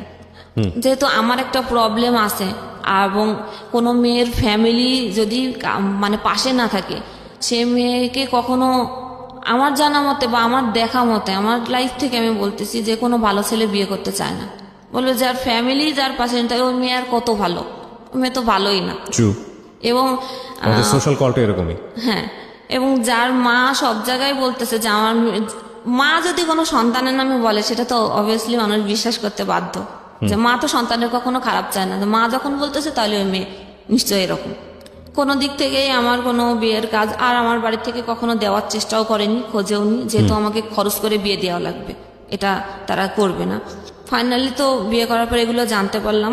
এগুলো আবার নতুন করে আরেকটা পেইন, যে বউ আছে, তাও একটা তো জানতামই, এরপরে শুরু হলো যে আরেকটা, এবং 2 জায়গায় তার 2টা সন্তান আছে। এবং সে প্রথম ঘরে যে সন্তান আছে সেটাকে সে আজও অব্দি অস্বীকার করে, যে ওটা আমার সন্তান না, ওইটা তার মানে ক্যারেক্টার খারাপ, অন্য কোথার থেকে এরকম হয়েছে। ঠিক আছে, সেটা তার ভাইয়ের সাথেই বলে, যে মানে তার ভাইয়ের সাথে সম্পর্ক ছিল। গেল সবকিছু মেনে টেনে নিয়ে আসি। এখন দেখতেছি যে তার রূপ আস্তে আস্তে বেরোচ্ছে। সে এখন আমাকেই সবসময় সন্দেহ করে, আমাকে বাসার থেকে কখনোই বেরোতে দেয় না, এবং ফিজিক্যাল টর্চার শুরু হয়ে গেছে। চাকরি কোথাও করতে দেবে না, সবাই খারাপ বলতে এখন সে আমাকে ওই পিছনের কথাগুলোই বলে, যে আমি যদি ভালো হতাম তাহলে কি আমার এরকম হতো, ওই সেই পিছনটা নিয়ে খোঁটা দেয়। হ্যাঁ, আমি যদি ভালো হতাম তাহলে আমার বাড়ির লোকেরা কি আমার সাথে এরকম করতো, এবং তোমার মা যে তোমাকে জন্ম দিচ্ছে সে কেন এরকম করে তোমার সাথে, নিশ্চয়ই তুমি খারাপ তাই করে, তোমাকে তো কেউ সহ্য করে না। এবং সে আমাকে স্পষ্ট বলে দেয় যে তোমার ভালো না লাগলে তুমি চলে যেতে পারো, আমি দিব না কোনো কাগজ, তুমি কাগজপাতি দিয়ে, এটা গতকালও আমাকে বলছে, তুমি কাগজপাতি দিয়ে চলে যেতে পারো। এখন আর জীবনের কোনো কিছু এখনো খুঁজে পায় না, এখনো আশা করি যে না, আমাকে এখনো কিছু করতে হবে, একটা জায়গায় আমাকে দাঁড়াতে হবে। হয়তো আমার নিজের যদি কিছু থাকতো, বা আমি নিজে যদি একটা জব করতাম, নিজে যদি ভালো পজিশনে থাকতাম, হয়তো আমার দিকে এই আঙ্গুলগুলো তুলতো না কেউ। তার মানে আপনি এখনো স্টিল ফাইট করে যাচ্ছেন, প্রতিনিয়ত ফাইট করে যাচ্ছেন। কেন এই গল্পটা বললেন এই প্রশ্নটা আমি করব না, কারণ সবাইকে আমি একই প্রশ্ন করি। তো মানে আজকের এই জীবন গল্পটা শুনে অনেক মানুষই একটা জিনিস ফিল করবে, অনেক মেয়েই ফিল করবে, আল্লাহ কত ভালো রেখেছে তাদের। হ্যাঁ বলেন। আমি এখনো আমার ভুলগুলো খুঁজে পাই না, যে আমার ভুলটা ধরায় দুক, আমি শুধরে নেব। কারণ ভুল যে কাজ করে সে কিন্তু একটা ঘোরের মধ্যে থাকে, সে কিন্তু বুঝতে পারে না যে আমি ভুল করতেছি না ঠিক করতেছি। আমি ফাইটের মধ্যে আমার সামনে যে পজিশন আসছে সেই পজিশন মেনটেন করে আমি চলছি না, এটা যখন আমার সামনে এসে দাঁড়াচ্ছে তাহলে আমাকে এখন এটা করতে হবে। কিন্তু সেটা ভুল না ঠিক আমি নিজেও এখনো জানি না, যে আসলে কি আমি ভুল করেছি। সব ভুলের জন্য কি আমি দায়ী? আমাকেই সবসময় সবাই আমাকেই দায়ী করেছে, যে আজকে সব কিছুর ভুলের পিছনে আমি দায়ী।